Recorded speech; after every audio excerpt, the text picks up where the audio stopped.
Everyone, guess what? We do not have ugly swag. We have spaced out radio gear that you're going to want to wear. Why? Because no one wants to wear ugly clothing. So head on over to spacedoutradio.com and go shopping today. You'll be glad you did. And it's a great way to support our show. Once you get your gear, send us a picture of you rocking out in your SOR swag. spacedoutradio.com, shop there today, and make yourself look good.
Welcome to Spaced Out Radio, the After Hours radio show with me, your host, Mr. Rob G.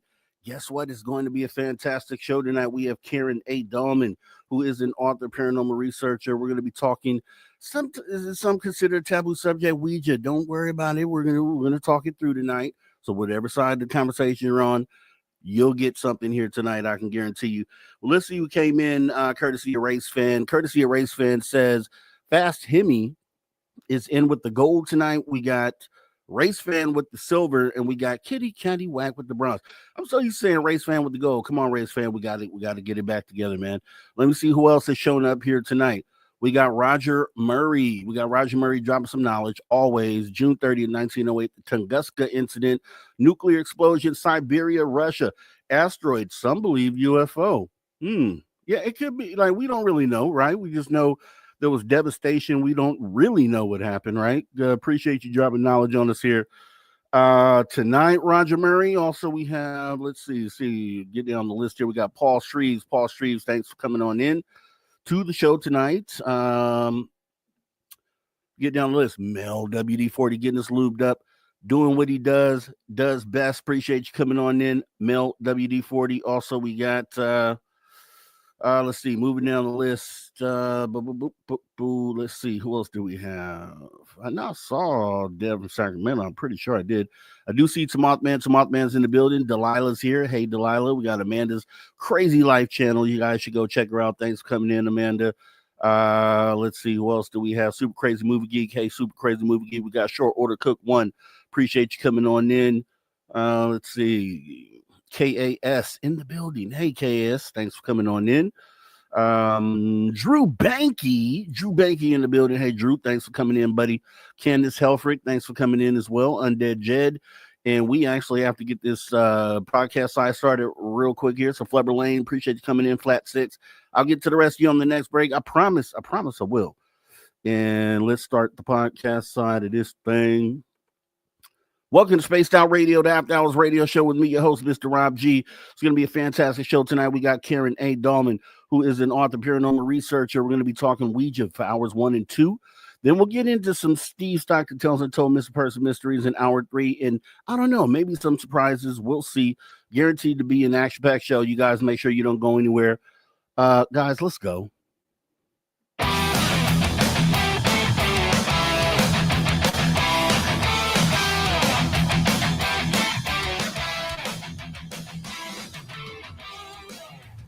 Greetings, space travelers. Welcome home. You just tuned your dial to Spaced Out Radio, the only place where you can own the night. I'm your host, Mr. Rob G, and tonight we're broadcasting on our terrestrial affiliates across North America, plus digitally on digital platforms all around the world. Don't forget, you can access our archives absolutely free, free 99, youtube.com/Spaced Out Radio. While you're there, please consider hitting that subscribe button. Also, don't forget to follow us, X and Instagram, at Spaced Out Radio and at Spaced Out Radio Show. Our website is spacedoutradio.com, where the options are endless. You can stay up to date with the SOR Newswire. You can get yourself some official Spaced Out swag. Plus, you can rock out to the man you hear right there, Mr. Ron Bumblefoot. Oh, so much more. Tonight's going to be an awesome show. We have Karen Dahlman. She is an author, paranormal researcher, licensed counselor, and spirit communicator. We're going to be talking Ouija for hours 1 and 2, and I know how some people feel about it out there. It's going to be a little testy, but I know you're respectful. We're going to keep it respectful tonight, and maybe walk away from this enlightened, right? That's how I look at it, as well as we have Steve Stockton Tells Untold Mr. Person Mysteries in hour 3. I'm sure we'll have some UFO and weird news. Basically, I'm just trying to tell you it's going to be an action-packed show, so you got to make sure you stay right here. You don't go anywhere as we get ready to go ahead and bring our guest and a special surprise here tonight. You know, normally it's just me and the guest, but at Karen's request tonight, we do have joining us the one, the only, the filthy one, the filthiest of the filthy, dirty filth here, right along with Karen A. Dahlman, our guest here. Hey, Karen, how are you? Doing great, Mr. Rob G, and I'm so happy Dirty Filth you're here. You know I'm one of your biggest fans. He has his own show now every Saturday at 2 p.m. Pacific. You got to check out Cryptic Cartoons with Dirty Filth because he's doing awesome stuff there. And I'm just so glad that he has his own show. He deserves it. Getting into this conversation, Ouija. Okay. You know, I know you have an extensive background over 40 years with Ouija, so it's just not, you know, some people think, you know, as we grew up as kids, that Ouija board is something you can get from Hasbro. You can go to Toys R Us and get a Ouija board, right? We see these movies, maybe not depicted in the way that you know you might describe it. So, if you wouldn't mind, let's get to know who you are, how you became to, what got you to the Ouija in the first place, and we'll start there. Great place to start. Start at the beginning. So it was 1973. I had a couple of girlfriends who lived down the street, and they would invite me to their house often to play games. You know, it could be Candyland, pick up sticks, whatever. We played it. And they said, no, we got a different game to play today. And I said, what is the game? And they said, well, it's called Ouija. And I said, what the heck is Ouija? I don't even really know what that is. What do you do with this thing? And they said, well, it's a board, and let me show it to you. And by the way, I have my original board I got myself in 73. Here's my board. Wow. It was like this kind of board. This is the kind of board we used. They pulled it out from under the bed, set it down with one of these, which is called a planchette. Has a little nail in it. Back in the day, they had nails in them. Probably not too good for kids. Now they're plastic. But so this is a little nail that was in there. They had the same board, basically. And they said, let's use this. And I said, okay. And then we started using it. It was moving around, spelling out things, giving us messages, just funny, silly things. And they finally said, we want you to try it, but we also want to show you who we're speaking with. And I said, oh, really? This really works. You're pushing it. They go, no, we're not. Put your fingers on this indicator planchette. I did. And they said, we're not pushing it. Don't you push it. And I said, okay. And the thing started moving. It moved really well right from the get-go when I used it with them. And they said, we are speaking with our dead sister. I said, whoa, wait a second. I didn't even know you guys had a dead sister. So unbeknownst to me, and I found out that day that the older girl in the room who was 10 years old, we were 8, my friend Carrie and I were 8, she was 10. She had a twin who she was born with and died shortly after birth. She was only a few months old. And the strangest thing to me was not that we were communicating with it, was that this twin was now talking to them as if she's been growing up on the other side. That's what got me excited about it. I ran home, told my parents, said, you're not gonna believe it. The dead really do continue on, like we've been talking about in church, etc. And the next thing I know, I said, this is just great, great. They said, oh, sure, wink, wink. You use the Ouija board. That's silly. And I said, well, if you don't believe me that it works, Santa Claus will. And I asked for my Ouija board for Christmas that year. And the one I just showed you is the one that Santa Claus gave me in Wow. 1973. And I still use it to this day. But Oh, that's my. what got me started, was girlfriends down the street. It worked for me like that. And ever since then, it's like, little did Santa Claus know that this would be an odyssey I've been on now for 52 years. I've been using this tool. That is deep right there. So not only did you get introduced to Ouija, but also confirmation of the afterlife at a young age. That's crazy just to think about right there. How did that affect you at that age to know, okay, there's something over there and I can communicate? How did that affect you then? Greatly. It affected me greatly because I was already starting to see things. I came into this world being able to see things other people couldn't see. So I had an imaginary playmate. I was told it was imaginary. It wasn't imaginary. That was a spirit guide, one of my first spirit guides I ever knew. And then I went on to seeing sometimes extraterrestrials. I saw UFOs. I've seen some weird things, spirits, ghosts, and I was starting to have those experiences at a very young age that I couldn't quite explain it. And I was told that I'm making it up or it can't be real. We did go to church. We were devout about it every Sunday. I was raised a Catholic. I went to catechism. I did Bible study. I did everything. We went, like I said, church, communion, confirmation. I did it all. I had crucifix hanging in my room. We all did. We were really into it. And I always heard about an afterlife and revelations and words coming from spirits or from angels. And I thought, well, I'd like to experience this. I'm seeing things and everybody tells me it's fake, but the Ouija board gave me a little extra confirmation, especially because my very first experience was speaking with this gal's sister who had transitioned, was already deceased. And so that just really captivated me more than the fact that the Ouija board would move and I could follow it. There was no pushing or anything. It just worked right away. And I felt like, this is very easy for me to use when considering a lot of my other friends really couldn't get it to work. These girls were good at it and I was good at using it. So we used it a lot back in the day when I first started. So it really broadened my perspective to say there is something out there and it's not just things that I saw, but I'm having an experience at another level to get communication and confirmation. One thing I do want to say, Rob, is that I must put this out there right now as we're talking, because we go into this tonight. The Ouija board does nothing.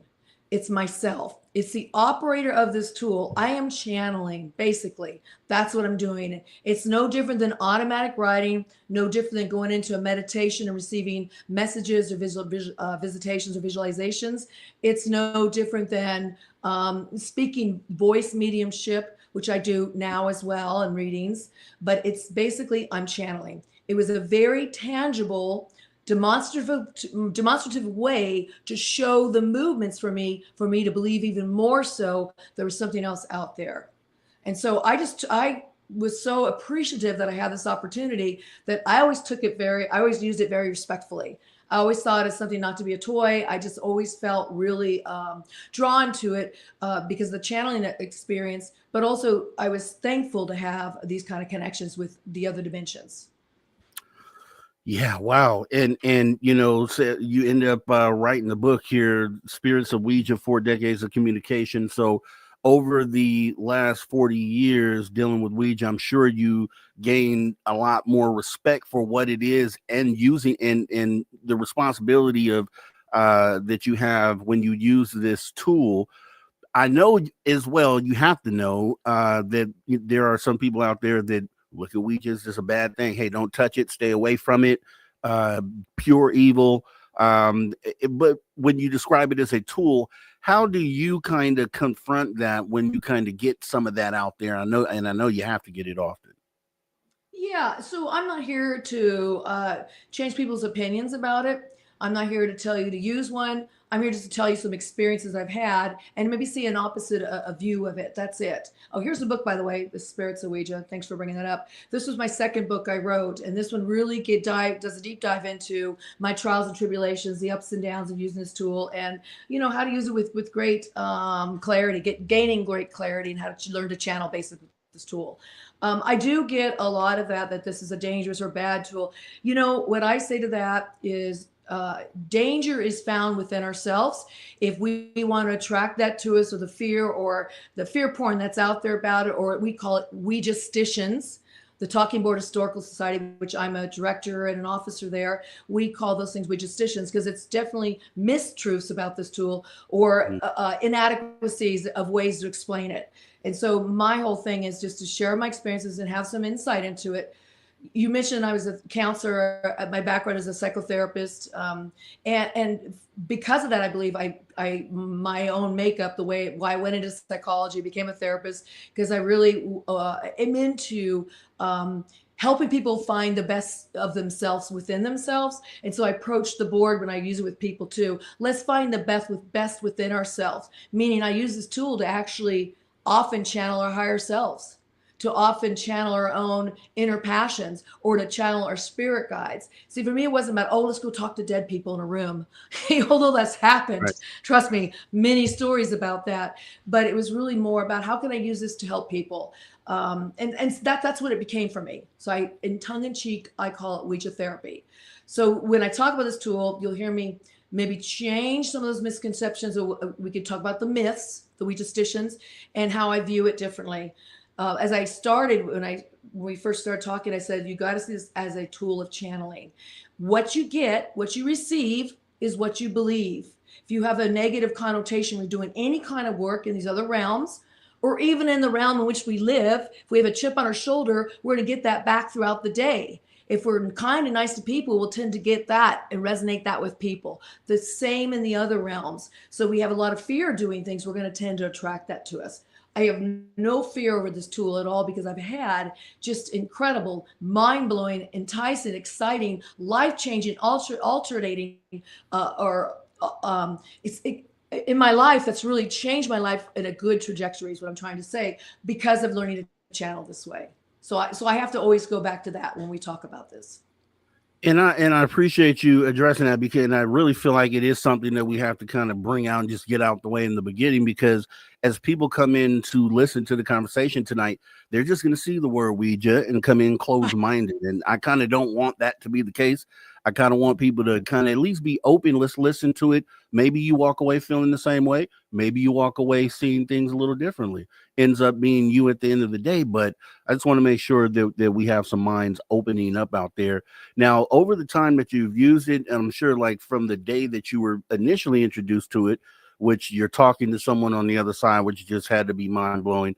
How does your view of, at some point, it wasn't considered a tool to you, but during the 40 years, you became to have that respect for it. What can you say, looking back, has shifted from day one till now, as far as your outlook on the power and the ability to harness this tool? Excellent question. Excellent topic to get into. So when I started, it was interesting. It was novel. It was fun. It was enticing. I didn't understand it as a spiritual tool. I thought it was just to talk to dead people.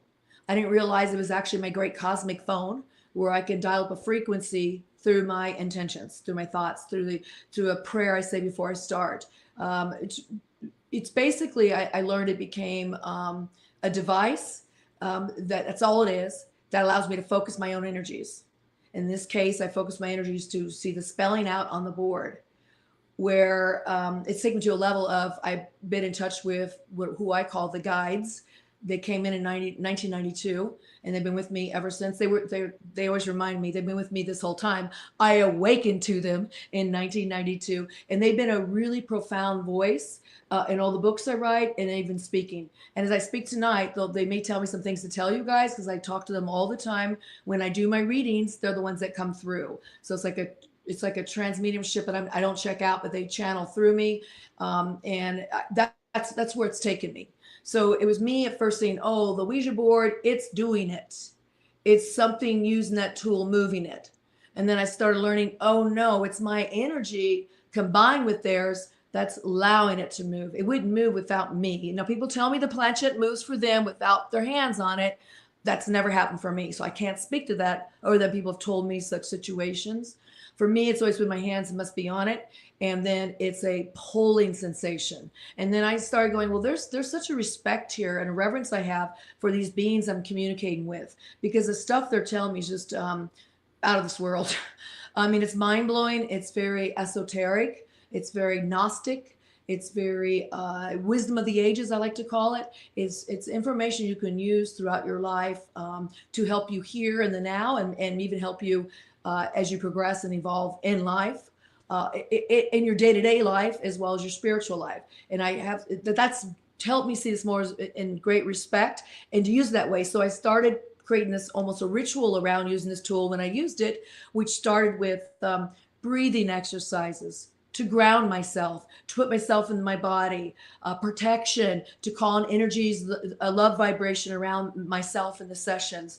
I would do a circuitry exercise of energies with my partner. And then I would also say an incantation, or you could call it prayer, that would state my intentions out loud. So spoken word becomes these intentions. And then boom, it moves right away. Now, some of the people in here, I remember you from before, and when I've been on Dave Scott's show, and we used to do a live show, Rob, I don't know if you know that. Dave had myself and one of my partners on this show for years in a row on Halloween. We would do a live show and answer people's questions, and we would channel the guides through the board and get messages. And so it's just, there's such a respect to have for it that I know it's not the tool, it's myself. It's myself doing it. And so I have a lot of respect for myself and people in the room with me when I use it, meaning I make sure I'm a clear vessel and channel. I'm nothing influencing me that could make anything go awry. And I'm not to be scared, fear porn, or scare anybody. It's just that I want to be my purest self, my strongest vessel to allow the channeling to happen. And you ask most psychics or mediums or people who channel, which is what they're doing on the board, we're channeling, that we want to get in a space where we're grounded, we feel the highest vibration, we open ourselves to it, and then allow these messages to come through with our ego stepping aside. Easier said than done. You can't judge the messages. I've gotten really good at doing that on the board after all these years, but those are the changes I've seen from a novelty toy tool item that you could get, like you said, at any Walmart, Kmart, whatever back then, Target, to and now it's owned by Hasbro. It was owned by many companies. We can talk about that if you like to, but then up to where I am now, and there's just such a respect for myself as I use this tool. I was once asked, what's the most important part of this device? The planchette, the board? I said, neither. It's me. Because I'm the equation that brings it together, that allows the information to flow through to spell out. So I think when we look at it this way, we're the one driving the car, we're the one driving this vehicle, we're the one using this vehicle, and we have to be responsible. And that's what I saw as I got a little older and evolved with this tool. And here's when, as we just talked about here, so it being owned by Hasbro, finding that these toy stores, obviously toy stores are items that are marketed to children. Why do you think the powers that be would want to market a tool like this to children? Well, here we have to go back to history now. Okay. We have to go way back, because when it first got patented and trademarked, which was in 1890, they submitted the patent and trademark. 1891, they got it granted. What happened was it got patented, trademarked under novelty item game. So it was always sold as a novelty item game.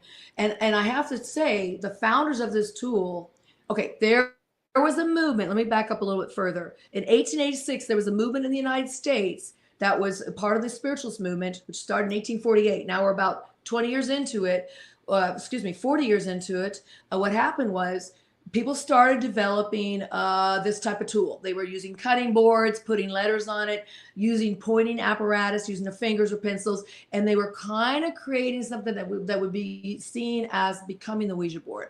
There was a group of businessmen and one woman, and they got together and said, you know what, let's ride this great wave, this craze that was going on. Let's make some money. They also were into, a little bit into some of them were Masons, or one the woman was actually a gifted psychic herself, and they said let's work with this device. So they came up with that design, as I just showed you. My oldest board is actually packed away right now. I have a lot of boards, like 85 boards, but they came up with this name and how the board kind of looks today, with the letters and numbers on it and some salutation, hello, goodbye, good evening, good night kind of things. And they went and patent and trademarked that. But they realized, and this is brilliant marketing, okay? This is brilliant marketing. They realized if they didn't give too much information about how this tool works, maybe why it works, or how it moves, which they weren't even quite sure themselves. Was it either a motor? Was it a spirit? They just knew it would be hours of entertainment. And they thought the best way to get that out there was to not give a whole lot of information, but to put it in novelty stores as a game, it would sell a lot more. And novelty stores were really big back then. And so it's always been seen as a game. Although throughout the years, many used it and learned, as I learned quickly, it was not a game. But that's why today it's still marketed as a game and toy. That's just where it has always been, and that's where it sells. So let me ask you this: so you get it for the Christmas. Santa brings it to you, because Santa is real, guys. Santa's real. So Santa brings you this tool, and what is the first thing that you do with it? You're on your own. You're by yourself. No friends. What do you do with it first time? Well, so on the back of the box of the board I got, and my board is a Parker Brothers board. Back then in the early 70s, Parker Brothers owned this. They bought it in 66. They bought it 67 from William Fold. So the back of the box, it says, sit across from your partner, preferably male, female. They were trying to get in this energy thing, I think. And they said, take turns, or be slow and deliberate with your question, but take turns. Don't ask too many questions. Keep the board free of dust with a dry cloth. They kept the directions or instructions loosely, kept it that way. And I thought when I got it, oh, I got to find somebody to use it with. And at that point, I was using it with the girls down the street. We were using it as partners. So I thought, oh, I'll get my brother to help me, because, it's guy, girl, we'll sit together. And he was like, one of my brothers was really into it. He would do it with me. So I didn't sit there and do it by myself right away. I didn't think I could. In fact, Rob, it wasn't until 39 years of using it. I'm in my 52nd year of using it, like I told you. 39 years of using it when I finally decided I'm going to do it by myself. And then I started using it. And even to this day, it's not as verbose, or my channeling abilities aren't that great when I use it by myself as they are with a partner. It's because I got really comfortable using it that way. So when I got it, I was just thrilled to have it. Santa Claus delivered. I was so happy because I felt like this is opening up my world in ways that could explain some of the things I've been seeing and feeling and hearing. It was confirmation. It felt great. That is awesome. And actually, that's a great place to stop here as we're getting ready to go into our first break of the night here. So as we're kind of peeling the onion layers back here tonight, guys, make sure that if you have any questions for our guests, that you put those in caps.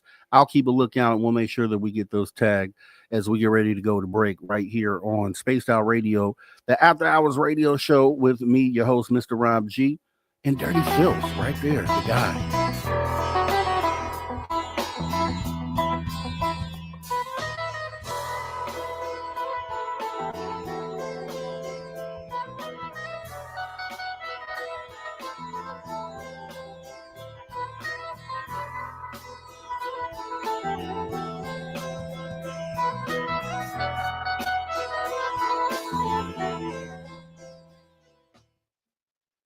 All right, we are crystal clear. And let me see, we got some people who came in here after, well, that didn't get to the beginning of the show. So let me say hello to Deb from Sacramento. Had a really scary experience with the Ouija board when I was 12 years old.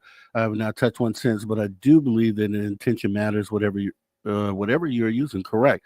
I can agree with that too. Jessica Hurtado, thanks for coming on in.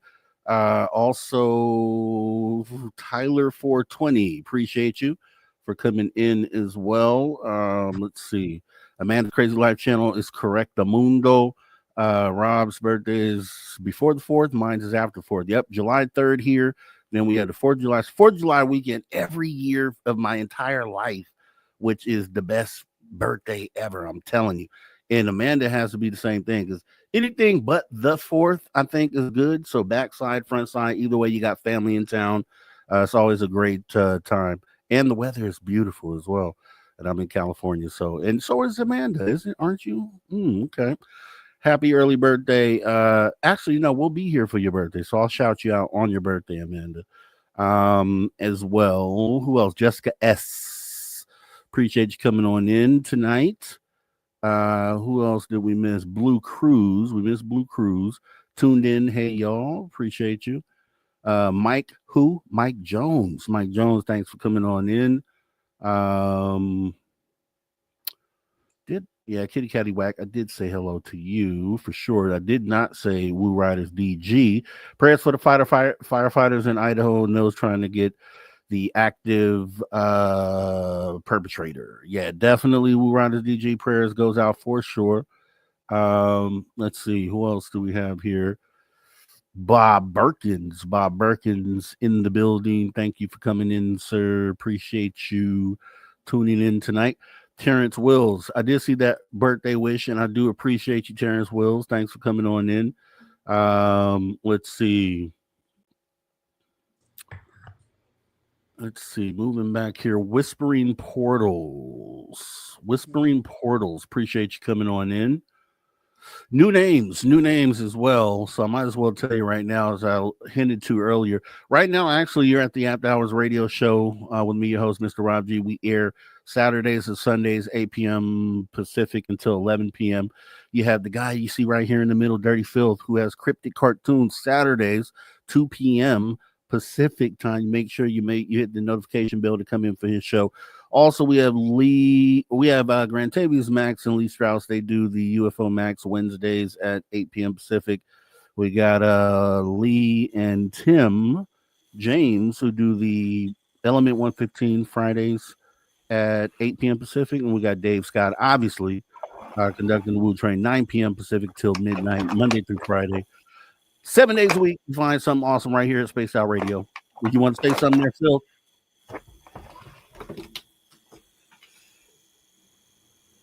I was going to say, I just want to say hi to everybody and thanks for watching the show tonight. Hi, Karen. Hi, Rob. Hey there. You're drawing something awesome tonight, as always. I'm sure you're drawing a space brog because the last time the gargoyle went to the space bar, they wouldn't let him in with his outside snacks. So that was the last time he went there. And he's being told, sorry, pal, no outside cat snacks allowed in the pub. Awesome. That's not nice. So he's dejected. He's going home to watch. He's going to go watch Law and Order probably and eat his cat snacks. Law and Order. Ooh-wee. Love it. Yeah. Well, you got the stage, Phil. We got about a minute and someone left. Let everybody see what you have going on here. And I was requested to come on tonight because I think Karen's been on previously, and she's like, "You gotta have Dirty Filth come on." So I'm okay with that. Yes. Also, I have Karen's book, When Cats Had Wings. I believe that's the name of it. It is. It's When Cats Had Wings. I actually had that written down. I was going to bring that up because I know you're a big cat person there, Dirty Filth. And yeah, you were definitely special requested. You put it in your calendar and you made your commitment. You're here and we appreciate you. I even wrote it down on my actual calendar downstairs. Wow. Yeah. I sent out a reminder and he was there on top of it. I'll be there for sure. And I'm like, okay, Phil. Yeah. All right. Got to be there for my pal Karen. Yeah. My buddy Rob. And I was going to say, Phil, doors always open. If any moment you feel like, hey, you know what? Let me jump in with Rob. Just do it, man. Don't even just do it. Just do it. I know, but normally I don't like to wear pants on Sundays. Oh my gosh. Phil is hilarious. And Phil came on with me. We had an awesome interview. So guys, you can jump into the After Hours archive and check out the Dirty Filth interview that I conducted with him. Awesome interview. That was an interesting one. It definitely was. Find out how weird I am. Phil's face on camera. Imagine this. Okay, we got 5 seconds before we come back here. All right, everybody, welcome back. Spaced Out Radio, the After Hours Radio Show. We are in the back half of hour number 1. Back with our guest, Karen A. Dahlman. She is an acclaimed author, paranormal researcher, licensed counselor, and spirit communicator. We're talking Ouija. We're talking it as a tool, communicating with who knows. We're kind of getting to that right now. So make sure you don't go anywhere. If you miss any in the conversation, make sure you jump in the archive, youtube.com/at Spaced Out Radio, as we jump in here. And that's actually exactly where I wanted to go with the conversation, Karen, is, okay, so I'd asked you earlier, so you get the tool, you're on your own, you use it for the first time. It had to be kind of intimidating, I'm sure, because it's like, you know, there's something over there and you're not sure what you're going to interact with. When you think about it like that, what is over there? Like, does it have to be an entity or spirit that's present in the room, or are you reaching across space and time to communicate, or how does this work? I love that you brought that up. You can use it to communicate with transition people, deceased people. You can also use it to traverse time and space and communicate with other beings and other levels of consciousness, or levels, we want to call them dimensions. I tend to think everything's consciousness. And if you can you just learn to start tapping into consciousness, you can almost communicate with anything.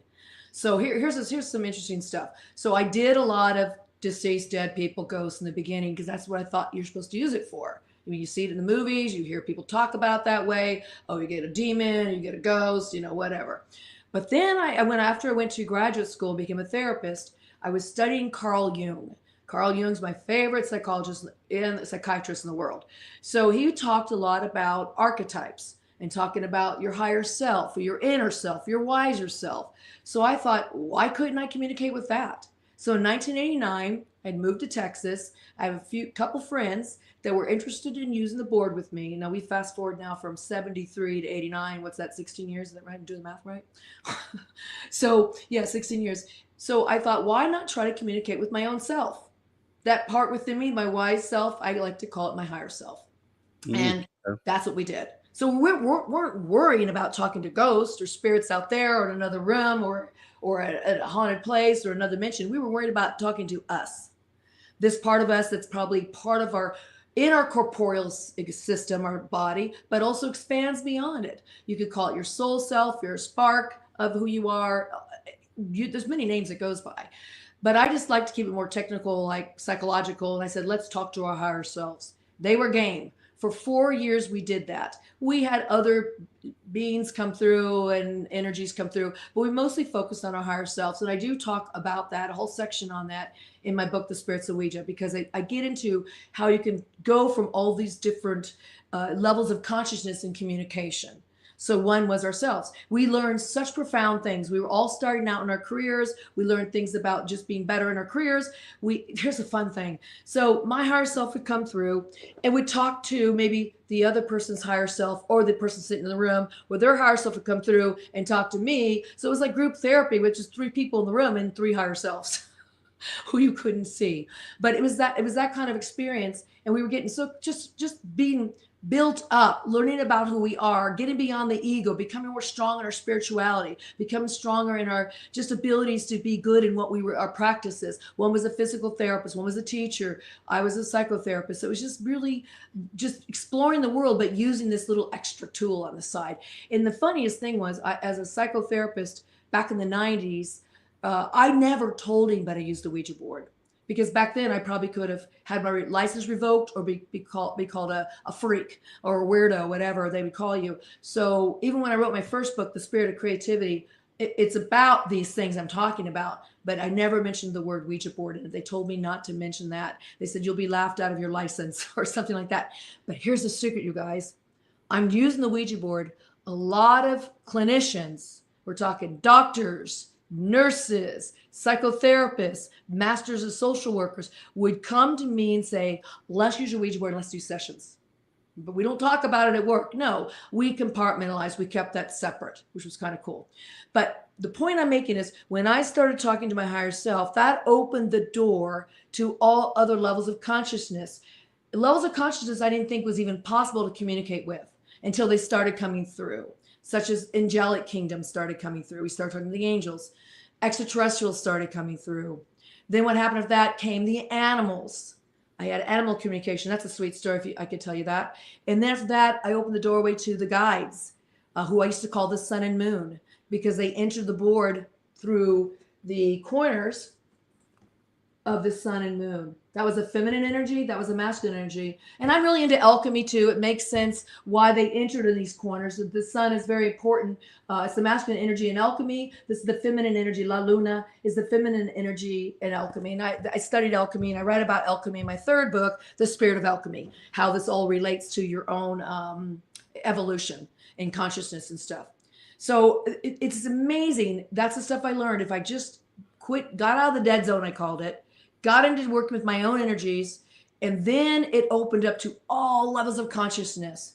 And I appreciate Mr. Filth bringing up the book When Cats Had Wings, because I channeled one of my cats who wrote this book, who wrote it using the Ouija board, but not just the Ouija board. He started communicating directly, telepathically through my mind when I pet him. And then he finished the book when he transitioned to spirit from the spirit side. He wrote it when he was alive. He wrote it through the board, through telepathic, through dreams, and then finished it up when he actually transitioned. So it's just, this has opened up everything to me. It opened up the world so wide to me that I realized so many things are possible if we just understand and are open to learning about it. We only have to go as far as we want to go with this. But what I found is that the level of communicating with all levels, different types of consciousness, is just out of this world. It's off the charts. It's crazy. I talk to animals a lot. You could talk to the mineral kingdom, the plant kingdom. Listen, I'm telling you, nothing new under the sun. This is stuff that indigenous cultures have been doing for eons. They did it in their own way, whether it was being shamanic, trances, or journey traveling, or shape shifting. They found ways to reach into these realms and come back with information. Like a lot of the native tribes in North America would call the trees the standing tall ones. They would get wisdom from the rocks. So what I'm doing, I just found a way to break through consciousness with the board, which is basically me channeling, which is no different than what culture's been doing forever. I just found it in my modern day context of the Ouija board. And that's what, and I kind of want to also go back to that because, and I want to kind of lay out there and solidify, this is a tool. Again, as you say, the ability is within you. So let me ask you, do you even necessarily have to use the Ouija board to make these connections? I wouldn't think so, right? No, in fact, it's kind of funny to me. I lasted this long on the board. I've come to love the board and what it represents, the history. I have at least 85 boards in my collection, which is small compared to my fellow Talking Board Historical Society guys. They have hundreds, and Bob Murch has over 1,000. So I have a small collection compared to theirs. But I've come to really appreciate the artwork on it, on the boards, with their history, how they shifted and changed throughout the years. And what I've learned is to love this tool from all different angles, and that it really was always me using it that allowed it to work. It's me. I'm the operator. It's anybody who uses this tool. Yeah. It's you. And then that allowed me to jump off the board and do readings without the board at all. I also have an extensive collection of oracle cards and tarot, which I really appreciate too. I really appreciate all kinds of divination devices. I like to mess with a lot of them, but my all-time favorite is the board because I've just become really good at it. And so I'll never quit using the board. I still use it. It's just that if I want to get information really rapidly, although if you watch me on my YouTube channel, I'm pretty fast at using this tool, but if I want to get it quickly for readings, I just let it just comes through now. And when I say it comes through, I work with the guides, which is that group of beings, a collective group of beings who are of source energy. They are an extension of source. So they're light beings. They've never been born in a body. They're souls, but they've never been born in a physical body. They've always been of the light, in the light, and I can't even see them. They tell me the apparatus of my eyes would not even be able to recognize them. The light is so bright. That's the only way they can explain it to me. But their wisdom is just timeless, and it just is beautiful. And that's who I bring in since 1992. devoutly, religiously every time I get on this board. That's who I always start with. We may have guest appearances, other beings that want to come through, but they're the master and mistresses of ceremony now. It wasn't always that way. I had evolved that over the years with the different beings I spoke to. But yeah, they're like that right there now. They come in. Always. And I just want to make sure that we point it out, because I know the stigma behind the Ouija for a lot of people who are kind of against it think that the board itself has the power and it connects somehow to some evil, may get you locked into something evil. Let me ask you this, because anytime you have a channeler, a medium, or anyone that's connecting, regardless if it's with the board or not, are there any sort of things that you do in preparation before you actually reach out and make those connections? Oh, absolutely, yes. And that's what I developed over the years. And even the breathing exercise and the circuitry exercise I use, I mentioned a little bit earlier, and I'll break it down a little bit more, but the guides taught that to me. They said, this is a great way to connect with us. You use the apparatus, your physical bodies. They told me you're here to be human, but use your physicality to learn to connect with us. You are a spiritual being first. We're all souls, light beings first. We're energy first, and use those systems in place. So breathing is a massive one, you guys, to do any kind of channeling or any kind of work where you're going to reach into other realms, other dimensions. Breathing, the breath is so important, and to do full breathing into your body. And I like to visualize, and I put this, it's called hips to heart breathing exercise. It's in my book, The Spirits of Ouija. And I also think I put it in my book, I did, The Spirit of Alchemy, because it's so important to do any of this work, even to connect with your higher self. So it helps you ground yourself, to connect, open, and this can happen that fast. When I do it, my shows and stuff, and you see me do it on my YouTube channel or I do it live, it'll probably take a minute or two. Earlier in the day when I was developing, it took a little bit longer. I was still learning. I'm also a hypnotherapist, and I'm also into alternative healing.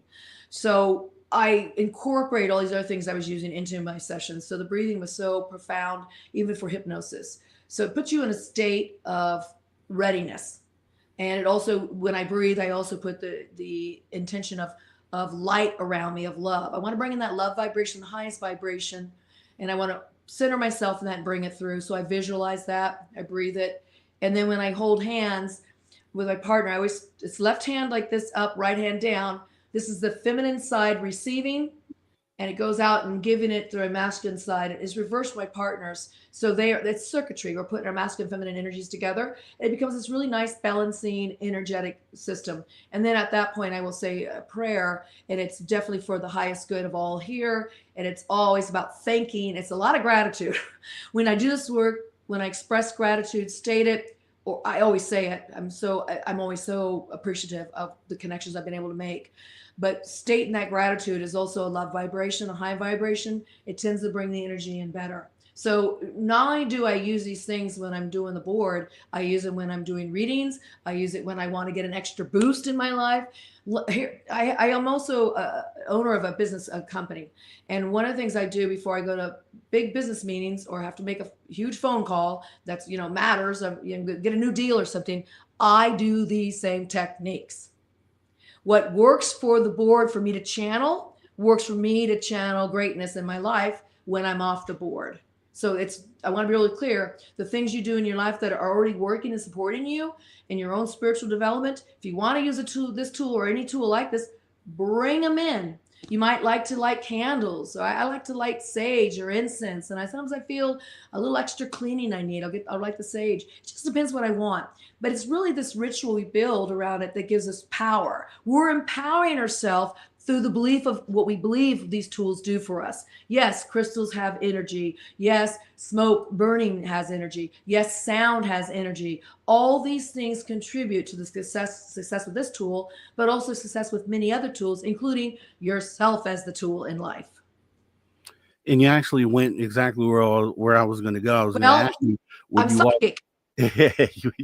When you did with the benefit, if you could say what the benefit was for using the tool, and you just went there and explained it.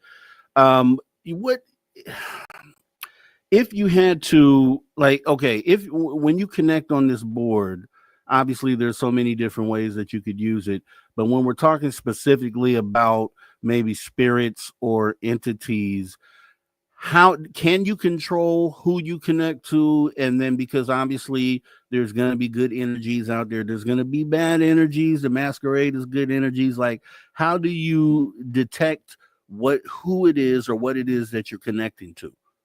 Yeah, somebody in here earlier said it. You put the person's comment up earlier, but it was really nice. He said, the demon possession is very rare. It's really if you attract it or you're fearful, that's going to bring it. And I 100% believe that.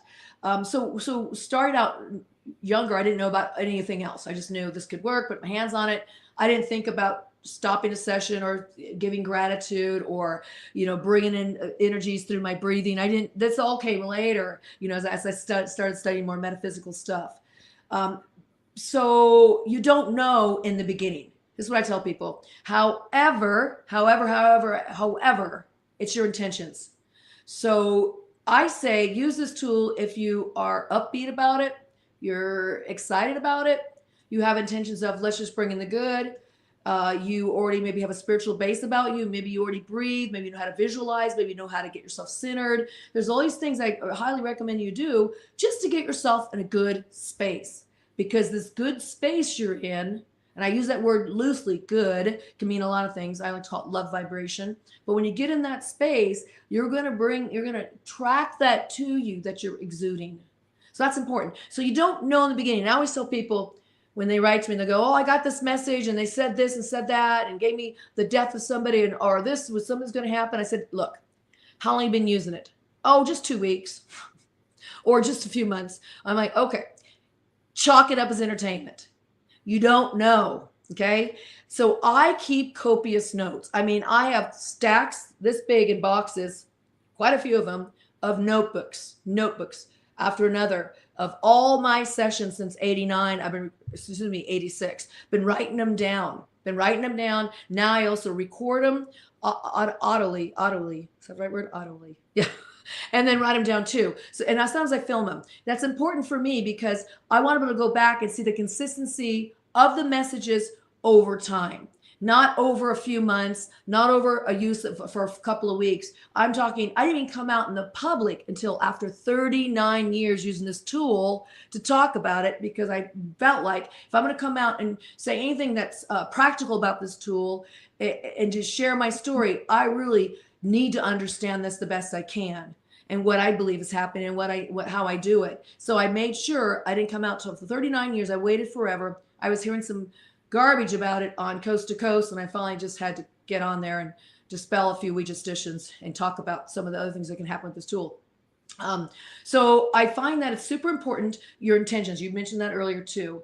This is what you got to do to get the messages to come through the way you want. But also it's over time to see the consistency.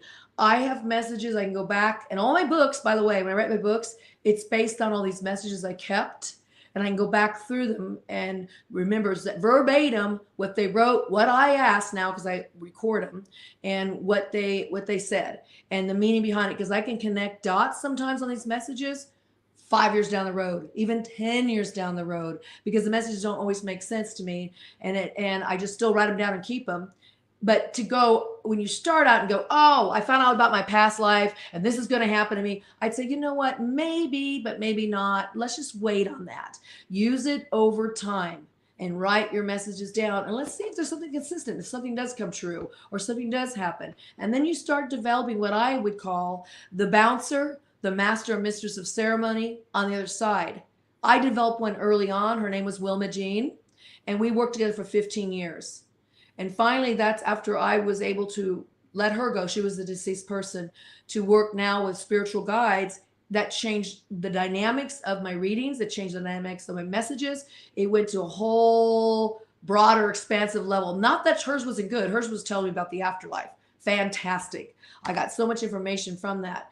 But to get information on more of a global scale or cosmic scale was just amazing. But at that point, I had already developed myself with this tool so much that I was getting such consistent messages, which means I was becoming a better channeler, better at stepping aside to let the messages come through, getting my ego out of the way to allow it to come through, where I just developed myself. And that allowed the messages to get better. So it's a process. And then now I do know who I'm talking to, and they will introduce people. or beings or energies that want to come through. Karen, there's a guest that wants to communicate with you. Are you okay with us bringing them in? And say, absolutely. And they'll bring them in. They go, okay, you're on. And then it's their turn to talk. And sometimes I know who these beings are. Sometimes I don't. But they're all of the light, because the group that's bouncing, I call my bouncers, are the guides. It's an extension of source wisdom. It's an extension of source energy. So I feel like I'm in really, really good hands, spirit hands. So let me ask you this: do you? And we have about 3 minutes before we go to a top of the hour break. But do you feel like the way that maybe you use Ouija conflicts at all with religion, or someone that is religious, or do you think they could actually maybe even work parallel? Well, the question would have to be posed to the individual person, obviously, because it's how they feel about it.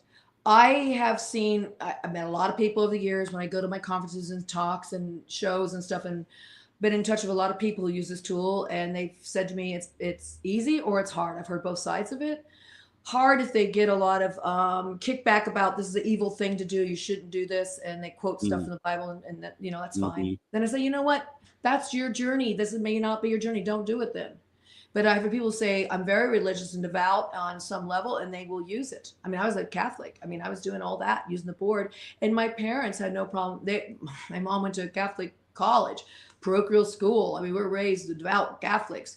And so she was okay with the fact that I was using this tool, because she saw the information I was getting, and it seemed to her was like, that will work. Now, that's not everybody's story, right? Not everybody's going to have that same take on it. So when people ask me that question, I'll say, if you want to use it and you really appreciate your religiosity or theosophy or the system you follow, I say, then ask yourself, well, can this work for you? Because I'm telling you, some beautiful things can come out of this. Again, if you don't want to channel energies like outside of yourself, channel yourself. What better way to get great in life than to channel your higher wisdom, your insight? Because I'll tell you, it gives you creative breakthroughs, creative ideas. And there's been many people throughout the years who have tapped into that energy, doing what I'm doing. They might have called it something else, just to bring in creative ideas and insights to their lives. And talking about being able to connect through to spirits, or even as you're just saying here, like subconscious mind, is there? What is the control method or mechanism here? Are you always reaching out, or sometimes someone's reaching in? Both. Okay. I have reaching in, and I have reaching out. In the beginning, I had more reaching in, not understanding I could reach out. And then when I got older and wiser with this tool and developed myself, I should say, I realized it could go both ways, and it does. So it goes both ways. I've had sessions where energy will come through, and I'll say energy because it's a person who's transitioned and has a message to give me so I can give it to somebody else. And it comes through so fast. And the guides are always there in the background because I've asked them to be. They become that mainstay. As I said, bouncer, Mr. Master of Ceremonies. They're my MC. So they're my DJ. They're the ones that they control, controls the heart. They said, don't use that word. It's not the right word. They're the openers. They are the ones that are there with the energy supporting this channeling of myself. But they're there with me, and they always monitor that. So energies come through, and they have a message, and I may never met this energy before, or this transition person. And they come through, and they want to say something, and I get the message, and I give it. That's just how it works. And sometimes people say, can you reach out to this person, or can you reach out to my deceased dog? And I say, well, I'll try. Doesn't mean that person always wants to communicate this way, or at all. Or it's not time for them to communicate, or the dog doesn't want to communicate.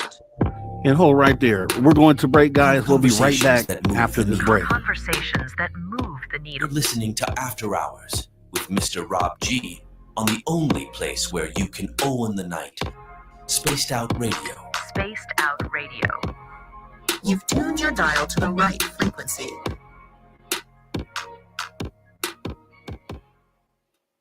All right, we are clear. And Filth and Karen will be off camera for the next 5 minutes. See you in a minute.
right, welcome back, Space Out Radio After Hours Radio Show. As we're back here, Filth, I know you wanted to say something here to Karen. We have about 30 seconds before we come back from radio. Okay, I just wanted to let everybody know. Oh crap, it's all reflective. Anyways, Karen's got a great book. It's called When Cats Had Wings. And she wrote this little note to me. It says, "Dear Whiskey, Blob, Gremlin, and Gargoyle, angels abound, believe, Karen Dahlman." And I think that's the greatest thing in the world. I just wanted to let everybody know how awesome she is. And we're blessed to have her here tonight. Oh, thank you, Filth. Well, this is why I want him here. No, just kidding. He's going to plug my book. No, he loves Hold on, cats. hold on. Oh, okay, go ahead. You might as well, because it just crashed. Go ahead and finish your thought there, Karen. Okay. I was just gonna say he loves cats. I love cats. I mean, come on. It's a match made in heaven, right? Of course. Have a good night, everybody. Awesome. Thank Thank you, you. Phil. Have a good night. All right. Yep. So that was meant to be because the system crashed. And so we're coming right back here in just a moment. Okay, here we go. All right, everybody. Welcome back. Spaced Out Radio, the After Hours Radio Show. We are in After Hour number 2. Back here with our guest, Karen A. Dahlman, acclaimed author, paranormal researcher, licensed counselor, spirit communicator.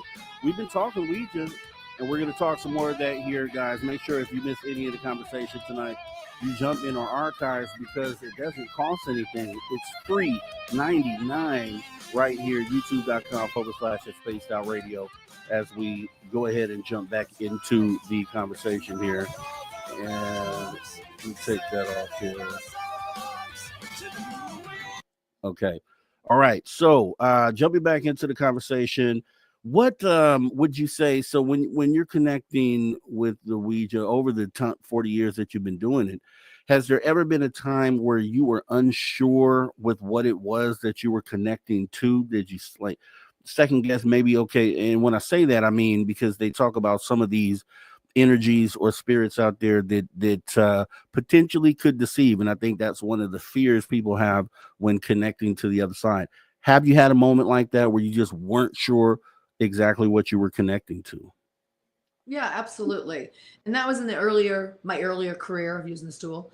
It is 52 years, not 40. I know I look younger. It's 52 now? Yeah, I've been using it since 73. Yeah, it's okay. Well, thank you. But it's been many years I've been using it. So in the beginning, absolutely, yes. I didn't know. I didn't know anything about trying to say, protect yourself or use a prayer or to breathe or to have gratitude or get in the love vibration.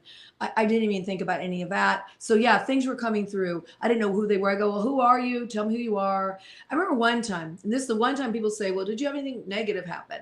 And this was the only time something came through that I was like, don't really like the energy. And this was earlier on in my career. Let me see. It was about 1980, 79, 80, in that era. My brother, who I used to use the board with when I was younger, he wanted to use the board again. And I think he was still in high school and I was in college. But anyway, we sat down and used the board. And again, it's intention, guys. It's intention when you channel. So it's not the board, it's my intention. I didn't know how to control and learn to perfect my own system of channeling. So an energy came through and just started cussing and just negative things. And it was maybe 2 sentences. My brother goes, what's that? I go, I don't know, but I'm not going to stand for it. So I took my board, and this has been always my thing I do.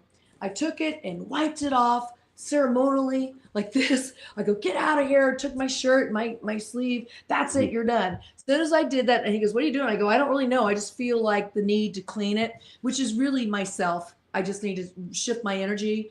And I did. And once I did that, we met Wilma Jean, who became my guide to work with for the next 15 years.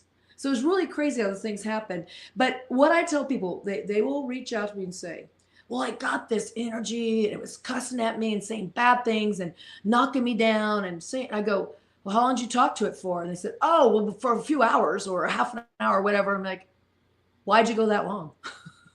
I go, if somebody's going to crank phone call you right on your phone and they're starting to harass you, you're going to go click, done. Click, True. done, end it, right? So why? Because you're getting a message. It doesn't matter. You don't want to be abused or spoken to poorly. So you're going to remove yourself from that situation. And I did that, and I never had that experience again. And that's around the time I started learning to use. That's when it shifted for me again. And as a quick reset again, because I'm all about, I understand what the stigma is with a lot of people out here when it comes to just the term Ouija. And it's because of pop culture, it's because of movies, things of that nature. From your experience, if for someone out there who has gained their perspective solely from like pop culture and movies versus your experience, how would you say those things differ? The way that they're portrayed in movies versus the way that you actually use them. Yeah. Well, you're right. There's a lot of things in pop culture, especially in Hollywood, that has shifted the way we look at the board. I will say this though. Here's the facts. The board has always been mysterious in nature, and so a lot of groups, whether it's religious groups or just other groups that don't believe in it or believe in the idiomotor and that you're just making this stuff up, they always didn't like the board. They didn't like the board, but they don't understand it's really yourself doing it. So there's a misconception there. So you've always gotten that over time. It just kind of got worse with some of the movies. We all love a good scary movie, right? If you're into the paranormal, you like to watch that stuff. I actually enjoy the Ouija series movies. I think they're hysterical. I actually laugh probably at the wrong parts because they're so funny because my experience was so different. Okay. So that's what I'm here to tell you is that it's not like Hollywood. I guess it could be if you're very fearful and you want to draw stuff to you. I mean, you're always going to find negative if you want it. You're going to find it through people, within people, and you're going to find it within yourself. We can all get negative and ugly if we want to. That's part of human nature, and we can draw it out of other energies, people or deceased people or other energies. You can draw it out. So I always say, really, get yourself centered. And drop the baggage of the fears and the misconceptions and Hollywood and the movies aside and just see itself as a serious tool to use to learn to perfect your channeling. Now, we were talking about what happened as I used this tool and how it helped me progress even spiritually. I actually learned to develop my clairsenses, my clairvoyance, my clairaudience, my olfactory, my clairsentience, all those things that, people that are psychic mediums, and many of you, I know who some of you are, do this yourself. I developed these tools because I quit giving my power over to this board. Mine's a Masonite. To the Masonite board, I have a lot of wooden ones. The one back there is a laminate board, but I have some really old wooden boards. I quit giving my power over to the tool. I took my power back and said, it's not the tool, it's me. And when I did that, everything shifted. And so you don't have to, you could go watch the scary movies and watch the great Ouija series and all that stuff and have fun with it and laugh. But you realize you don't have to have that kind of experience because it's you. Clean yourself, clear yourself out and do this work. A lot of people here are probably mediums, or they have psychic visions or have the abilities. I know, Rob, I think you have some of those yourself. It's like getting clear with your own self as the tool. And that's what I help people understand. When they can do that and separate this from that board back there, then you start to realize you don't have to have all that stuff that Hollywood shows you. You don't have to. And somebody in here, I got to speak to this, mentioned the Seth material, okay? I love Jane Roberts. I know the women who now own the house where Jane Roberts and her husband Butts used to do their sessions. And did you guys know this? Jane Roberts started on a Ouija board. Her husband brought it home. They used it because she was an artist. She was a poet. He was too. And they wanted inspiration and ideas. And Seth came through after they spoke to a few entities. And then Seth said, after 3 months, put the board aside and I'm going to come directly through as a trans medium. So the Seth material is fantastic. It's somebody who used it, who brings in wonderful insight information. And the guides that I work with bring in such type of similar messages. So yeah, I love the Seth material. And I love the fact she got started on the Ouija board. And so, and I also want to, because when we do these shows, I like people to walk away with something more than they came in with. And I think the focus that you are putting on it being a tool, I think is excellent, because I think it makes total sense when you put it that way. And I'll just throw an analogy out there. When you say tool, I look at it like the energy, and when we talk about negative, positive energy, and then you being able to channel that, as we talked about before, it can be done without the board. So it's about how you receive your receptors, right? We all have this. We're connected to consciousness, and we're already connected to these energies.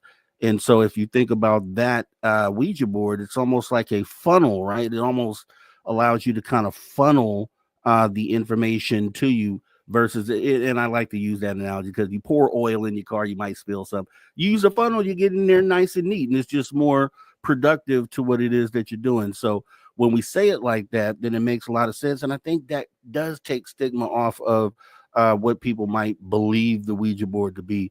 Because even myself, you talked about the Ouija movie series. That's what I grew up on as well. I grew up watching that and not knowing anything outside of what we talked about today. I kind of would maybe have that outlook on it as well. So I think you're explaining it well. I think it makes sense. And I think it'll definitely help people when we do it this way. What is, if you could give like a real positive thing that has come out of you using the Ouija board, I think that would be helpful as well. Do you have any experiences you could talk to? Oh my gosh, multitude. I talk about it. Just even being able to channel the animals has been an incredible experience. And then writing these books and learning this wisdom that it didn't come out of me. I'm here as a student. And sometimes the guys will say to me, could we remind you about a book we co-wrote with you? Maybe you should look at chapter 3, page 30, whatever it is. And they reference me back to this book all the time because we wrote it together. I should have called it by Karen A. Dahlman and the Guides, because they wrote so much of this book when I was like asleep. I'd wake up with a dream. I'd get information, had to write it down. They came to me in multiple ways, not just the board, came through dreams, channeling, etc. But they remind me to look at that book because there's such information that helps me in my life to this day all the time. I can use it. But I want to tell you about when I started channeling animals, because and that's what leads into when cats had wings and my cat wanted to write a book and all this stuff, which I know it sounds funny. It sounds preposterous, but it's not when you start working with consciousness. And Rob, you hit on a real key point. In the greater web, the matrix of consciousness, we are all a part of. We are just this far from every other consciousness. And it's a matter of dialing up that frequency. You call it a funnel. I call it my great cosmic phone, which is me channeling and then using the Ouija as like a focal point or a funnel to bring through the messages. I'm dialing up the frequency because I'm so close to it. We're not that separated from each other. And this includes all different types of species and life forms. So it was in 1992, I was using the board, and I was with one of my partners back then, and we were talking to the angels. We were talking to the angelic kingdom. I was talking to my angel named Mary, and we were having a great session. And one of my cats, his name is Hermes, big fat orange cat, very much alive, sitting in a rocking chair. He'd like to sit in this rocking chair, kind of like how far that chair behind me is from me, a few feet. Would sit there and just, animals love this energy when you get like all centered and stuff and you get the love vibration. Why would they not like that, right? We all love it. Mm-hmm. So we're channeling and Mary Angel's coming through and she goes, somebody wants to talk to you. I'm like, okay, cool. They're always bringing in spirits that want to communicate. No, she goes, no, this is not the same. This is not what you're used to, Karen. I go, oh, come on, bring it on. So the planchette slows down again. This device right here, it's moving across the letters, goes a different direction, slows down, and it spells out, Hermes cat, I love you. I'm like, what? She said on the board, I told you, you wouldn't believe this. And I was like, you mean my cat can talk? She goes, well, kind of, yes. But we interpret it and put it into form for you as you channel. But yes, they're communicating with you. And your cat right there, who's very much alive, is communicating with you. So then Hermes went on to talk to me a lot. The other cat, Bill Williams, started talking to me. And I've had quite a few cats over the years. And they've all communicated with me. One of my cats named Bear, a big white cat, he's around the corner, just right here. He usually sits in that chair. He came to me, found me, adopted me, and told me he wanted to change his name, that he wanted to be called Bear. And his original name was George. I said, okay, we'll call you Bear. So Hermes is the cat that taught me how to use, came through enough to show me that this is possible, this level of consciousness, and that I'm not too far from any level of consciousness if I tune my frequency into it. The angel, Mary Angel helped me do that. Now I can go right to the consciousness of animals and channel them. So Jack the cat, his picture's actually in this book in the back, and I'll show you. He was a black and white tuxedo cat. He was greatly abused. It just horrifically abused. A little picture of him in there. Little black I'm gonna bring Jack it in the back of the up. book. Super Oh, cute go ahead, cat. show Oh, that sorry. again.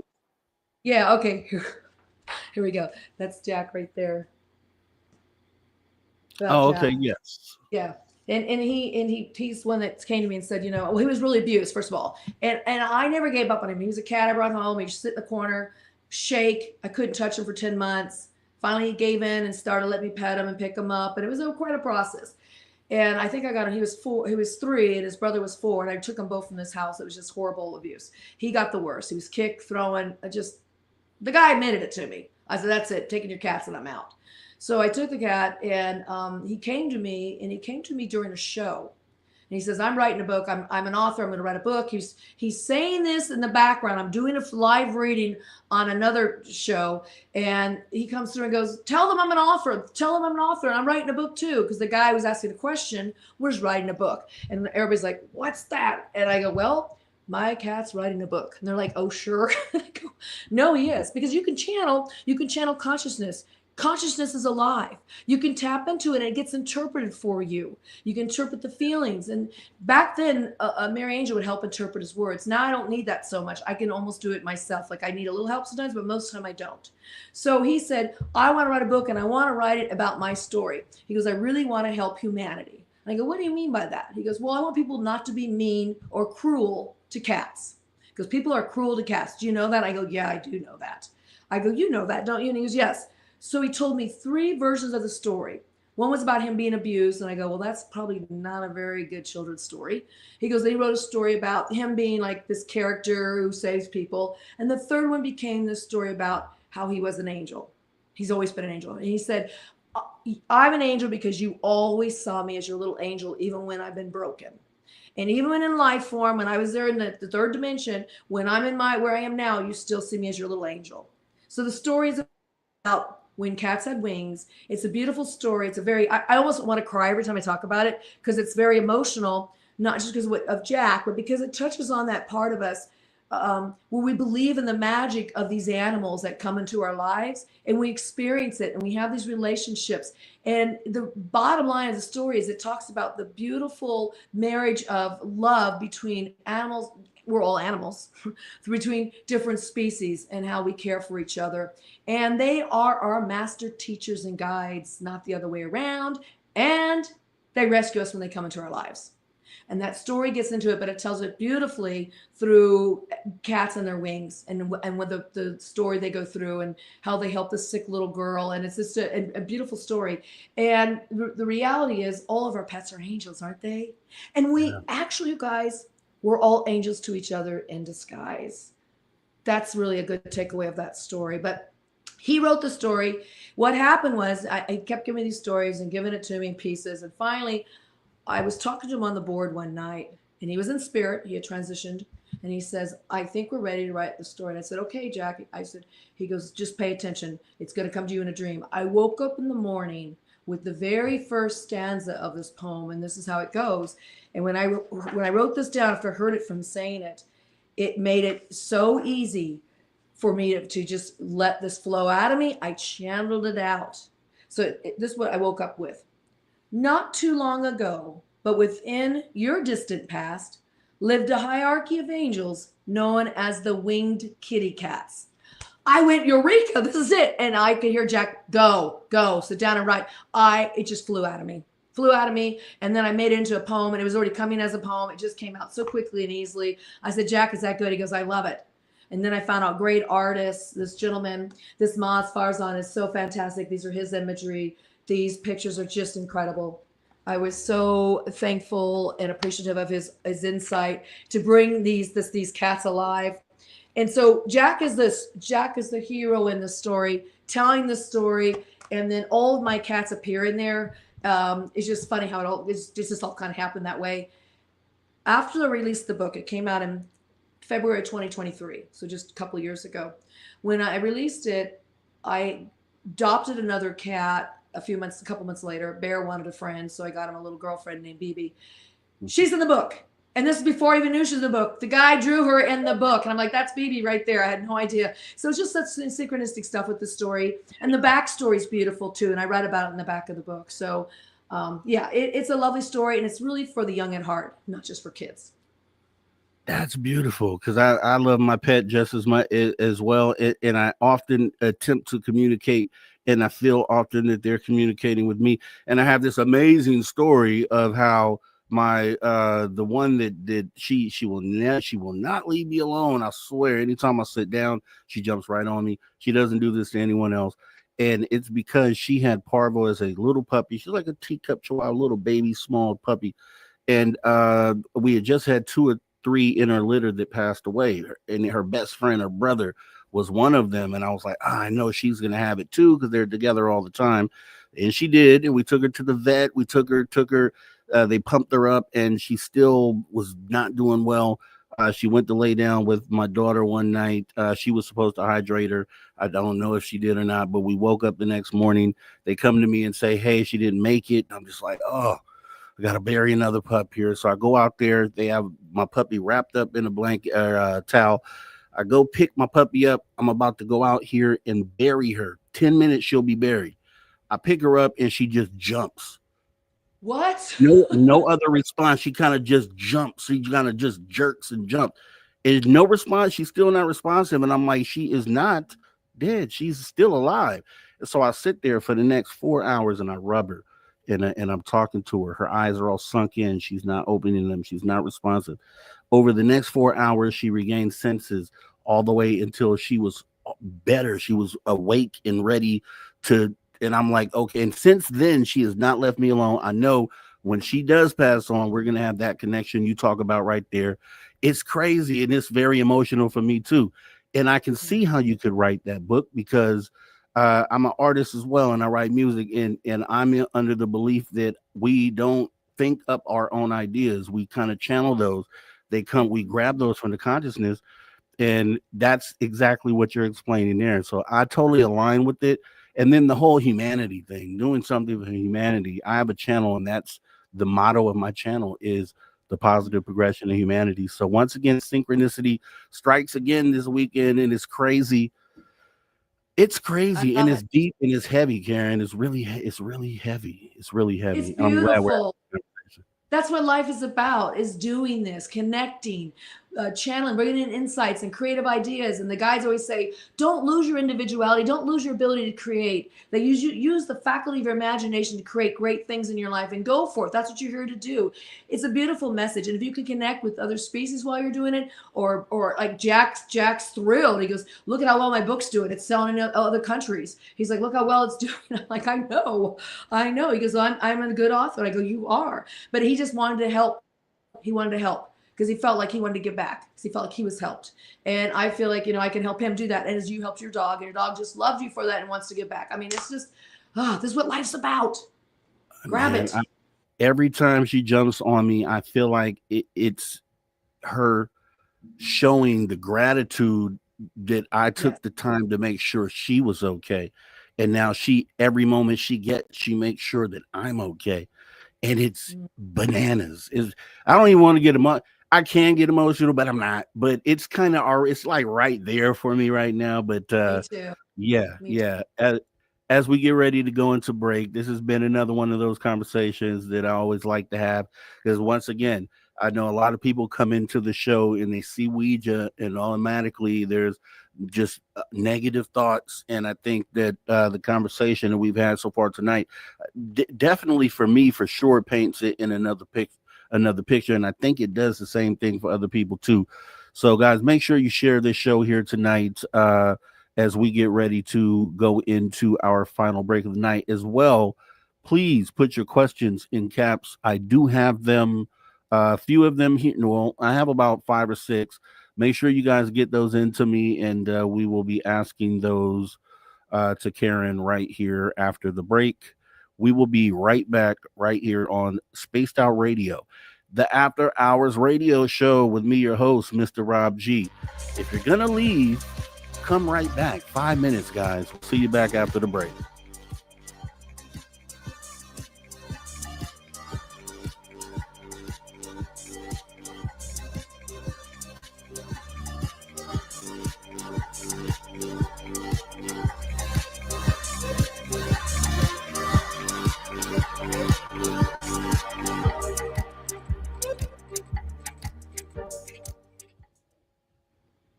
All right, we are clear. All right. Yeah, that's cool. I was looking at that book, and I'm glad we got to get the story behind that, because I see it was like spirits, Ouija, spirits, creativity, spirit alchemy, and then when cats had wings, and I was like, where did that come from? But it's nice to hear that backstory. I have the Spirit series, and then I have the story that my cat wrote. I've got both, so it's kind of where it is. My work is now shifted to just connect with all levels of consciousness, and so again, Jack reminded me of that magic that happens when you just dial into that frequency, and it's a matter of just shifting it so quick. I want to say something about the emotions you brought up. Yeah. When I'm emotional, when I get in that heart space that you and I are in, as we talk about our animals, Mhm. just make it easy for you to channel or to do readings or to bring in messages. For me, that's how I do it. If I can get in that emotional state, just on that. Mm. Beautiful. If you can feel and feel your emotions and your sadness, your upsets, your glee, you just like, if you could feel your emotions, it's so much easier to be able to allow yourself to be empathic and to feel the energies as they come through you and to allow it to receive it. It's pretty amazing. I always say, love your emotions.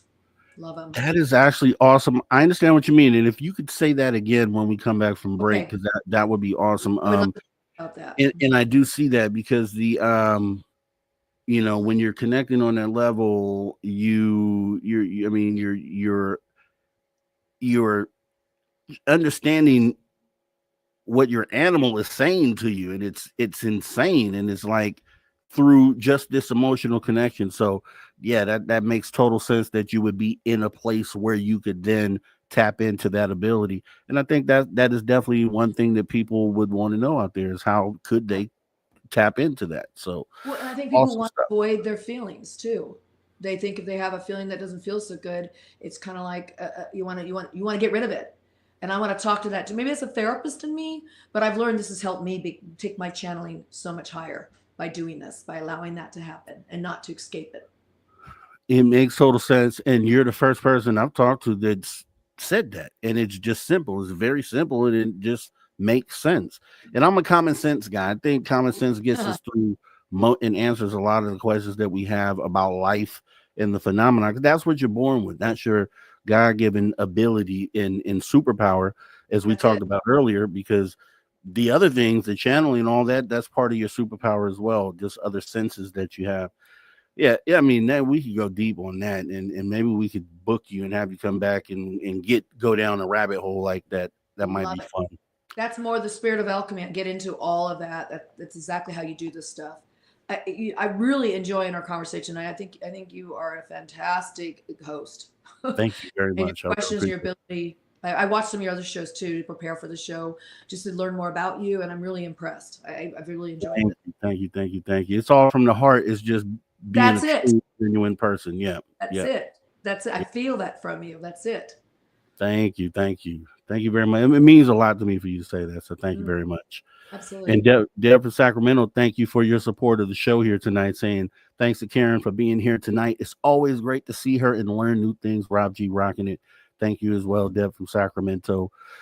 Yeah, another one of those shows. I mean, the only reason why I do this is because I love people, and we're in a place right now, especially with this phenomena. We're in a real important place as far as humanity goes. We have a opportunity to shift the path that we go forward, and it's like being able to be a part of that is a special thing. And if all I get from it is helping move the needle, that's good enough for me.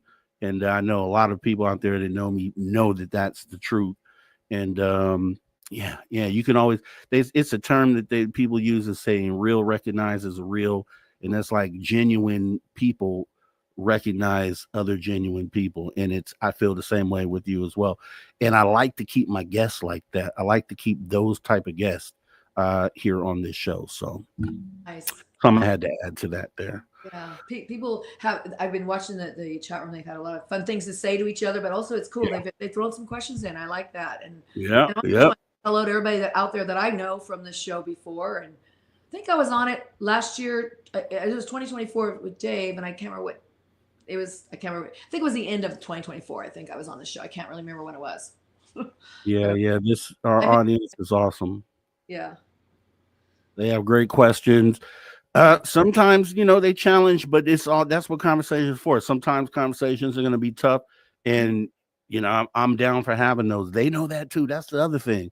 That's why I want to make sure that Ouija and what we're talking about gets a fair shake, and not just a prejudged, preconceived kind of notion. Like, guys, just open your mind up. Maybe you feel the same way at the end of the day. Maybe you don't. Maybe you look at it differently, and you could see it from the angle that we're talking about it. And I think that's beautiful. So Yeah.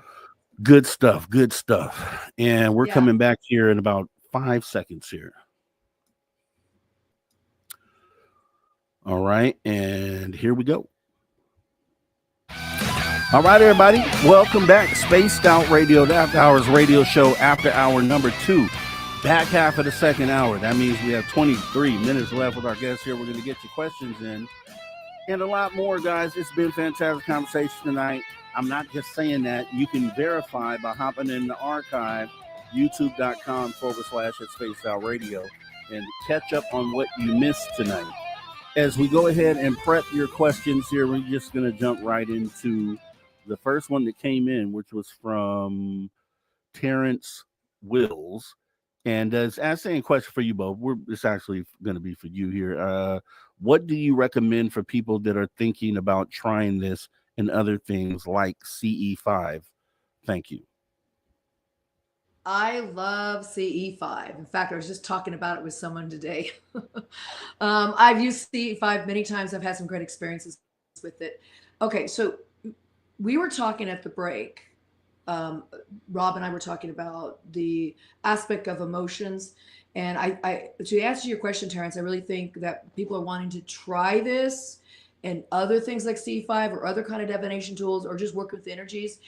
If you can manage or work with your emotions, meaning don't get rid of your emotions, feel yourself, feel your sadness, feel your glee, feel your excitement, feel your anger, feel your frustration, and know that's just a passing phase, but it's part of what you're talking about, as you called it, our superpowers. It allows us to be human. And when we learn to work with their feelings and not fear them, it actually makes us better devices, tools ourselves to channel. Because now we're not negating a part of ourselves or trying to get rid of it or extract it. We're incorporating it. The more you can ride your feelings and know them and know yourself through them, I'm not saying get overwhelmed with them. I'm saying accept them, acknowledge them, work with them, express them, and then just let them be a part of you. You're going to become more empathic. You're going to become more in tune to noticing these energies, and you're going to become even more in tune to be able to bring in the energies you want to bring in. With the CE5 protocols, for example, you might bring in the extraterrestrials that are the kind ones, because you are in touch with your emotions. That matters so much. And why is this important? When you are in touch with your emotions and allow them to exist within you, again, I'm not saying get overwhelmed with them, and it's probably because I was a therapist, but I'm saying it opens your heart to experiences. With an open heart, it's so much easier to channel. My guides always say, learn to see, feel, hear with the vessel of your heart. They'll say, see with the eyes of your heart, hear with the ears of your heart. It's the heart is the consistent word. They want us to learn to open our hearts, to be able to receive messages and to feel it. The better you can feel when the messages come through, the greater you'll be able to interpret them and allow them to come through, or reach out and connect with other dimensions, species, or this Close Encounters of the Fifth Kind protocols. That will help you too. What about you, Rob? What do you think?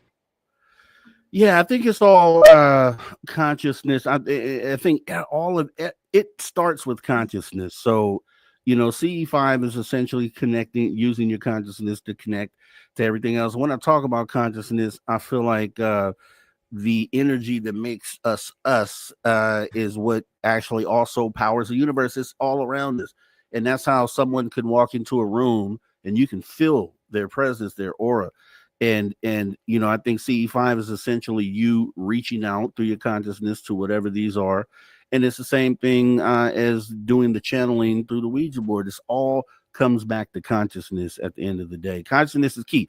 And the wild part about it is even though that's the case, and I think the consciousness is above the phenomena, people still don't like to talk about consciousness. And I don't know what it is. It seems to be the least most least popular part of the phenomenon. People just refuse to talk about it, but it's the most important part. So don't even get me started on that, man. Oh my God. That's like we said, that's a whole other conversation because I 100% concur with you. We're all connected, like I said, just by that iota. It's that web, the matrix of consciousness. I like to use the word matrix. We all know that movie. I don't mean matrix like it's holding us in. It's actually expanding us. If you can imagine how many galaxies are out there, how many different solar systems are out there, and that you can connect with consciousness outside of these solar systems, even as you learn to dial up your frequency to project and pull in that consciousness you want to communicate with or be in touch with. We are right here with that. And that's why I know the next show is going to be even more awesome than this one. So we're definitely going to have to set that up. Mike Jones has dropped a question to you saying, does Karen use the circle and triangle, olive oil, or other spiritual shields while using the Ouija? Yeah, that's neat. So I have my own little rituals I do, which I've developed over the years and just my practice as a therapist or working with hypnosis or past life therapy or spiritual work. I don't necessarily use those items. I think, first of all, I do alchemy too. Circle and triangle are so important. I don't use olive oil. I do like that though. I will use smells. I will use scents. I've used frankincense before. I will use, like I said, sage, ponderosa. I like to burn different things, Palo Santo, and spiritual shields. You can create your own. I tend to see it more like a bubble I use. So it's like a shield, I guess, but it's a bubble. So it's a bubble shield around me in the space I'm in. I always put it around the board, the people in the room, the session itself. It's this whole intent. I'll state it out loud, but I also visualize it. I've worked with a lot of these other items, not the olive oil though, but other items in my other spiritual practices of just meditating and also just channeling directly. So that's great. You guys, again, if you have these systems in place that you currently use through different theosophies or different practices, incorporate them into what's already working for you. Bring them into this if you're going to use this tool or a similar tool. If you're going to channel, incorporate those because it's energy. And if you find that it empowers you, it makes you a better version of yourself when you're doing this work, by all means, use them. Use them. Good question. Thank you. Awesome. And here's another good question here. Terrence Wills asks, what are some other tools people can use for higher or expanded communications? Yes. Another great question. Same gentleman, it looks like. Good questions. Okay. So I like to use hypnosis and past life therapy. Actually, I call it regression therapy. I use it with my clients. I underwent it for about 1.5 years myself before I was trained in it. This was back in the early 90s. I found that going into the subconscious region of my mind, which gets into the super consciousness or the higher self, it gets into all these levels of consciousness again that's embedded in my soul. I call it cellular memory, not cellular, cellular memory. Going into that through the meditation, through the visualization, and through hypnosis, self-hypnosis you can do, can get you in touch with these other levels of consciousness. In fact, I met some of my first spirit guides, besides when I was a child, I met my imaginary playmate. I met them through using the techniques of hypnosis. And I met some of my spirit beings that have been with me that stayed on. In fact, there's one spirit being I do communicate with, but will only work with me through the power of relaxation and meditating, and you'll come to me telepathically. So there's many tools you can use. But you guys, here's a pop quiz. What do you think is the most important tool you can use to do this work? It's yourself. It's yourself. So prepare yourself in the best way you can to do this, and you're gonna be met with great success on all these different levels of tools you want to use. You're the biggest tool, though. Awesome message there. And to add on to this, Itzy Zaza is asking, does she also utilize the Reiki tools, principles? So I have not been trained in Reiki. I've gone to Reiki sessions, had it done on me. I have friends who are Reiki masters and practitioners. I've learned a few things. So I can't say I use Reiki because I know that's a whole system that I don't even want to pretend like I know and I don't know. But I use other healing modalities, and I do call in guides, and I do healing work as well. And it's typically, like you were saying to your animal, you pet it and you're able to bring it back to life. Yeah. That, and by the way, Reiki is you channeling the energies. It's not you doing it. letting Yep. energies come through you, right? And so when I do any kind of work like that, or just even trying to get myself warmed up for the Ouija board, I know the energy is coming through me. It's not just quite me. It's coming, I'm allowing it to come through me. So I use those principles, if you will, and I call upon guides. My guides are like your guides you have with the Reiki, the masters you call in. It's similar, but I would say it's different because I don't follow that practice. I do other kind of practices that my NLP, hypnosis. Again, I'm a big fan of hypnosis, self-hypnosis. But the Reiki tools and principles are such a great way or avenue to do this work, especially if you're doing psychic work, mediumship, or even reading cards, tarot cards. And I have friends that use those principles to do their readings. But I love that. A great question, Itzy. And Reiki, just to add to that, as you were pointing out, that's the goes to the whole puppy story, and because that's Uh-huh. where I told people that channeling energy is real. It's for surely real, and I saw it happen, and I had no control over it, and I was simply the conduit, and it went through me into this other life form and came back to life in front of my eyes. That moment changed me forever. It just let me know that is real. And that's why I always preach and tell people about it. I didn't know that I was doing Reiki, but someone informed me afterwards that was the case. And I'm just like, it just blew my mind. And I tell people from that moment on, hey, channeling energy is real. It's definitely not, it's a real deal. So I just want to add. But Mike Jones is asking question to Karen. Has Karen experienced seeing shadow people or spirit? Oh, I have. Oh my gosh, many times.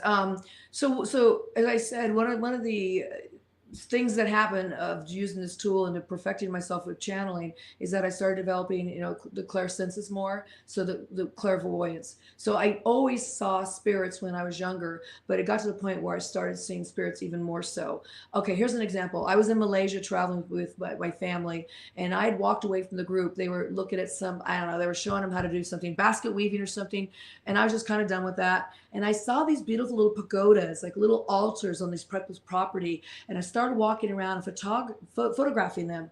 And I felt somebody come up, grab my arm. It wasn't mean, it was just a nice arm, pulled me like this to see something. I looked over and there's nobody there.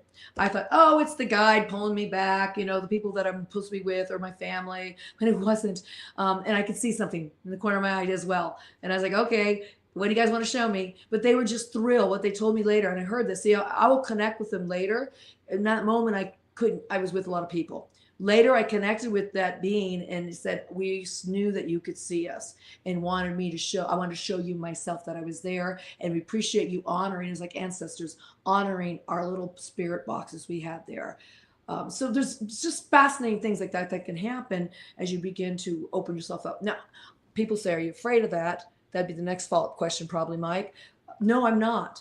As a child, I was petrified of the dark for many years, up to my early 30s, because I was having so many experiences that I didn't know if I could control it, meaning seeing things. And some was very scary, some wasn't. Once I realized I could empower myself through certain techniques, and Reiki is a great way, working on the energy in yourself, the meditation, hypnosis, any kind of light work. You could do a lot of light work. I still do. That helped me empower myself, where I said, I could shut this off. You don't come to my room when I'm sleeping. Only if I invite you. You can come to my dreams. You start setting boundaries up. And that's what I've done with a lot of these beings. I don't mind if the spirit wants to do this or show themselves to me. And it's been always very positive since the days I got rid of my fear over it. And it became, so this last, what am I? 20, I can't do the math anymore. The last 26 years, 26, 28 years, I don't have fear about it. In fact, when I still get visitations from different beings, and when they come, I feel this energy swooping in, and I know, oh, I'm going to see something. It's going to be great. And I have to turn to it and agree that it's an agreement, agree that I want to experience it, and then I will see it and experience it. Well, yes, I do see spirit, I see energies, and I do see shadow people every now and then. And Mike Jones, you know this question if posed to me, you know about my thing, and then I just want to go ahead and show this to Karen. This is what we filmed in my house about a year or so ago, about almost 2 years ago. Check this out. Can you see what that is? Oh, I see it back in the corner. I sure do. It's a bean. Looks like an outline of a humanoid. A full figure shadow person in the living room, and it Yep. is bananas that we were able to catch that. But I kind of want to just throw that out there because I always wanted to know what it was, what it connected to. Maybe that's something we could talk about offline. And I always try to ask for ideas on how to kind of confront that, because I haven't seen it since. We haven't seen it since. I don't know if it's still at the house, but I would love to know kind of how to deal with something like that. So if you have any advice, we could take that offline. Great. Oh, I All also right. I love orbs. I'm into orbs. I have night vision goggles. I have the third generation night vision goggles, and I had the best experience of seeing incredible orbs with those that I can't always see with my naked eye. Just fantastic. And I really believe, and this is what the guides have talked about too, it's a form of consciousness traveling to visit myself or the people that where I see it, the areas where I am. It's when they think about or want to visit, they put themselves in a form of an orb. We as humans have the ability to do this too. Just saying. That's the fifth book I'm working on that talks about this stuff. But anyway, Well, yeah, that we'll tackle that when we come back, because I actually we have a side house connected to the house, and we have a ring cameras all throughout all the house, Ooh. front yard, backyard, and we caught orbs. Orbs triggered the ring cameras in the side house. My daughter, she's off at college, so she's not there, and we had orbs triggered the camera like 5 or 6 times one night, and I have epic film of these orbs floating around the room just doing crazy stuff. So yeah, we got a lot to talk about there. The unknown is saying, I have a stupid question, but I just do not know. What was the original name for the Ouija board, or was it always called Ouija? No, it's not a stupid question. That's actually, I'm getting into history now. I love this stuff as being with the Talking Board Historical Society. So the boards were just originally called talking boards. So not all board is a Ouija board. A Ouija board is a patented trademark name that Hasbro now owns the rights to. They do let other groups who have other companies to use that name, but again, it's registered to Hasbro, which bought it from Parker. Well, they own Parker Brothers, so Hasbro owns it. So what they were called originally was just talking boards or spirit boards. You may have heard the word witch board. There was a board that was made before the Ouija board. We know this because it was sent to President Grover Cleveland when he got married in the White House, and they sent it to him from this toy company. See, again, toy companies were making them back then, novelty companies, and sent it to him as a wedding gift. And we know that the president got it, President Cleveland, because he wrote back and said, "Dear sirs, I appreciate your ingenuity, your creativity with this device, but I highly doubt I will ever consult it for matters of the world or of the nation," something like that. And they sent the letter back. And they took the letter and put it and posted it like in the Boston Globe, and it went viral. Back then, going viral was being in one of the periodicals or publications. So they called that one the witch board. So Ouija just was specific and indicative of what I was talking about in 1890 when they took it and got it patent and trademark and got that patent and trademark in 1891. And so that's where the name Ouija came from. And the story goes that, excuse me, the story goes that the board, they were using the board, whatever they were talking to. Helen Peters, which was the gifted psychic, a part of this group of businessmen, was using the tool, and it spelled out Ouija. When they asked, what should we call you? What should we name this device? And that's where the name came from. And they took it, stuck with it, and ran with it, and took it to the DC and patent and trademark under that name. But yeah, you can call all boards, spirit boards, talking boards, but truly a Ouija is only the ones that are truly Ouija. That's right. Great So question. we have, let me see here. We have Super Crazy Movie Geek asking, can you contact and speak with living or deceased extraterrestrial beings with the Ouija board? Yes. And in fact, when I was talking about doing the consciousness experiment of talking to my higher self, and after we did that for 4 years, so late or 90, 91-ish, 92, all these different levels of beings started coming through, including the animals, the angels, and I mentioned extraterrestrials. Well, I got this message, okay, and this is, okay, we're going, the internet was in the infancy. I think we had dial-up dial up AOL. And there might have been a few chat rooms. There was nothing out there to research unless you went to a library. You really had to read books and really had to do Dewey Decimal System and do research, right? Microfiche and stuff like that. So I got this message with one of my friends, and it talked to us. They said, we are from the seventh spiral of the purple flame. We were involved in a race. This is how they started their conversation. We were involved in a race war between a planet known as Maldek and a planet you call Mars. Now, I've never heard the word Maldek before. Now, I've since found out what Maldek is. And I've heard stories how Maldek and Mars fought each other. I got this way before it was even out. There was no ancient aliens. This wasn't in books. And they shared this with me, and they gave me some more information, gave me some numbers, some technical stuff I didn't quite understand. So I took that message and tucked it back. I still have it to this day. Tucked it back into one of my boxes of all my notes. And I looked at it not too long ago. And I realized what they were talking about was the planet Maldek and Mars were fighting. Now, these are extraterrestrials. We call them extraterrestrials. And that they blew up Maldek. Maldek became our asteroid belt. And they came down in a spaceship and ended up staying or coming to Antarctica or coming to the Earth is one of the planets where they started inhabiting. So I was like, what? Maldek? This is what I got back in 1989, 90. I'm like, this is some of the stuff we were getting back then. It was just crazy stuff. Since then, I have spoken to other ETs. And that's like a whole nother rabbit hole. But yes, you can, because again, it's consciousness and it's some kind of living being. So if it's living a consciousness, and maybe you don't think of like the earth as living. Well, maybe you do. Maybe you don't think of rocks as being alive. Well, the rocks are part of the earth. So they're part of a consciousness.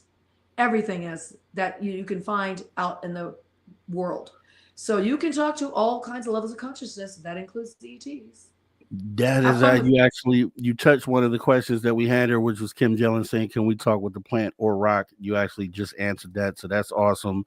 And let me talk about Gaia. Gaia's Earth. There are many people who channel Gaia. I have spoken earth formations. Let's put it that way. Plants.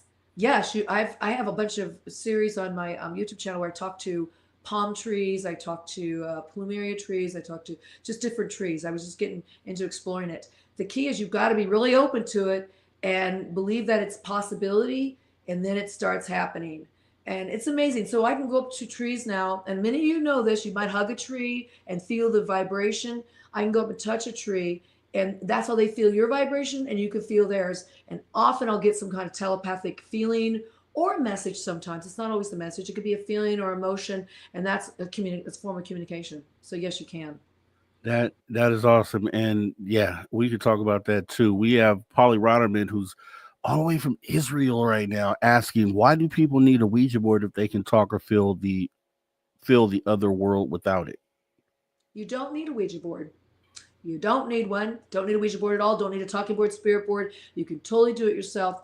I will say, if you feel like you can't do it yourself, which, I mean, I was doing this, I was seeing things before I got involved with the Ouija board. So I knew there was something else out there. I couldn't quite understand it. The Ouija board may help you perfect and refine your ability to channel. Again, it's not the Ouija board. It becomes a focal point, as you said earlier, like a vessel or a sieve, a way to bring in the energy. It becomes a focal point. You're doing it yourself. So no, we do not need a Ouija board at all.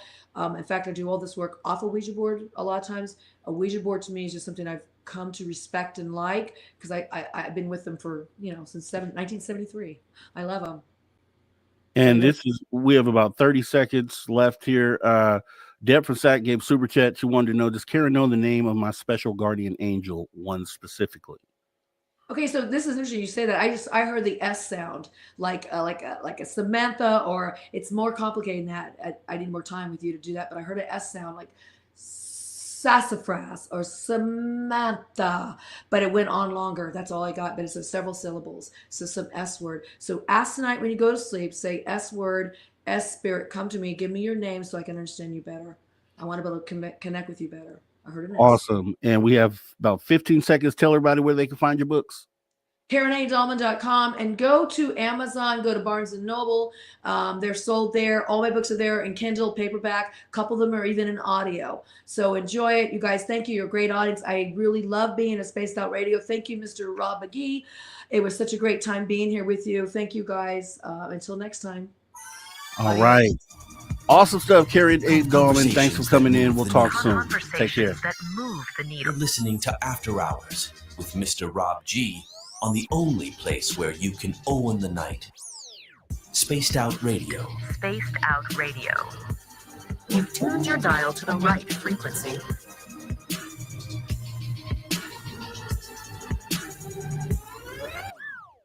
All right, guys. We'll see you right after this break.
right, everybody, welcome back. Spaced Out Radio, After Hours Radio Show. We had a fantastic guest tonight, Karen A. Dahlman, guys.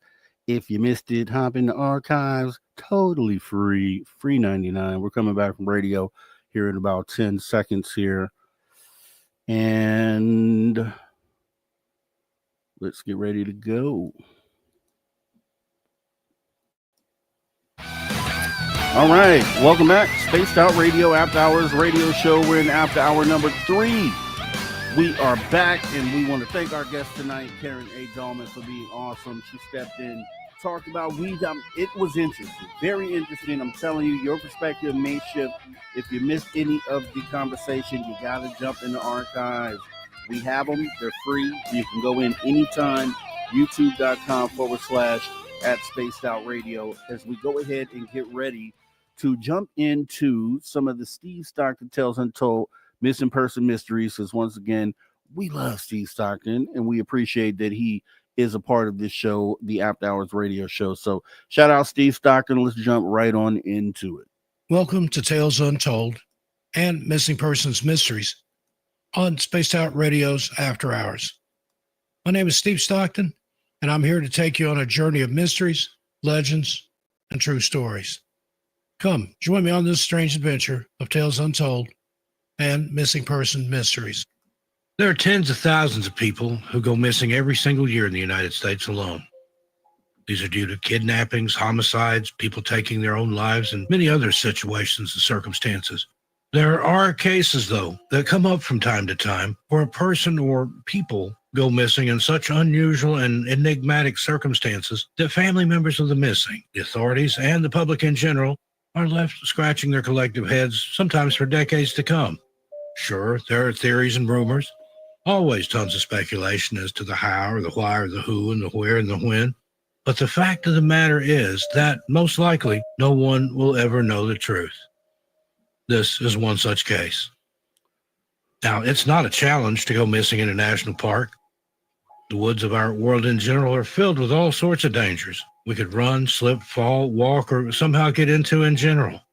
One misstep or wrong turn could turn a person's peaceful hiking or camping trip into a life or death situation in which there could possibly be no return or going back from.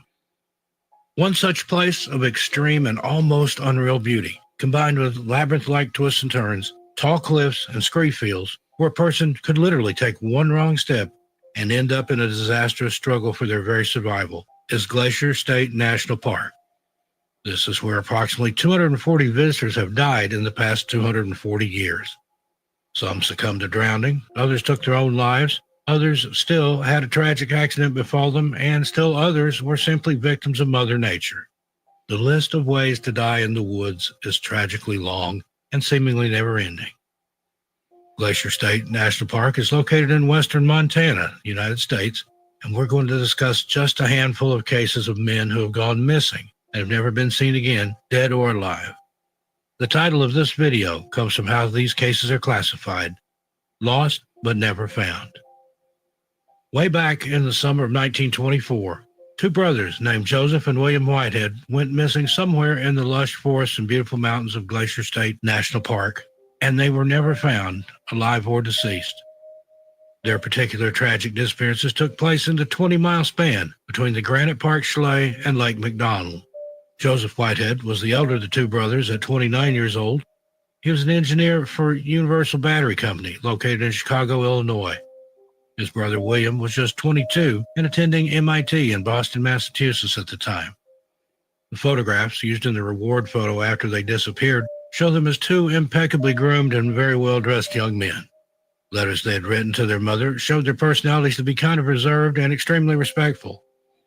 At the time of their disappearance, the brothers had been traversing the wilderness of Glacier National Park for more than a week. The hikes they went on while there included those to Iceberg Lake, Cracker Lake, and Grinnell Glacier. They traveled by car and boat and then horseback from Glacier Park Lodge to Granite Park Chalet. They were on an adventure of a lifetime. Their itinerary had them next hiking 20 miles from the chalet to the Lewis Hotel, which is now called the Lake McDonald Lodge. William and Joseph set out on August 24th with a plan to board the Great Northern Railroad's Oriental Limited home to Chicago at the end of their long and somewhat arduous journey. These young men had been characterized by those that knew them as cautious and conservative. They were not the type of men who took any kind of great risk or who would purposely put themselves in harm's way for the sake of some sort of possibly ill-fated adventure. They were well prepared and seemed to have planned every single thing they did and that they were going to do while on this mini vacation together.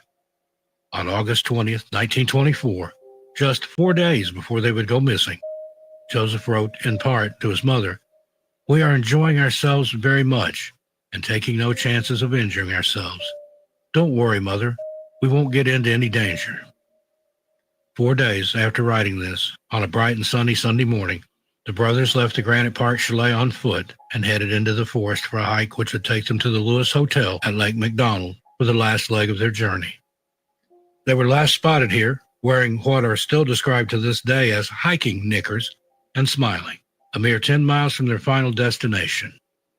On September 1st, the boy's mother was there at the train station in Chicago to meet her sons.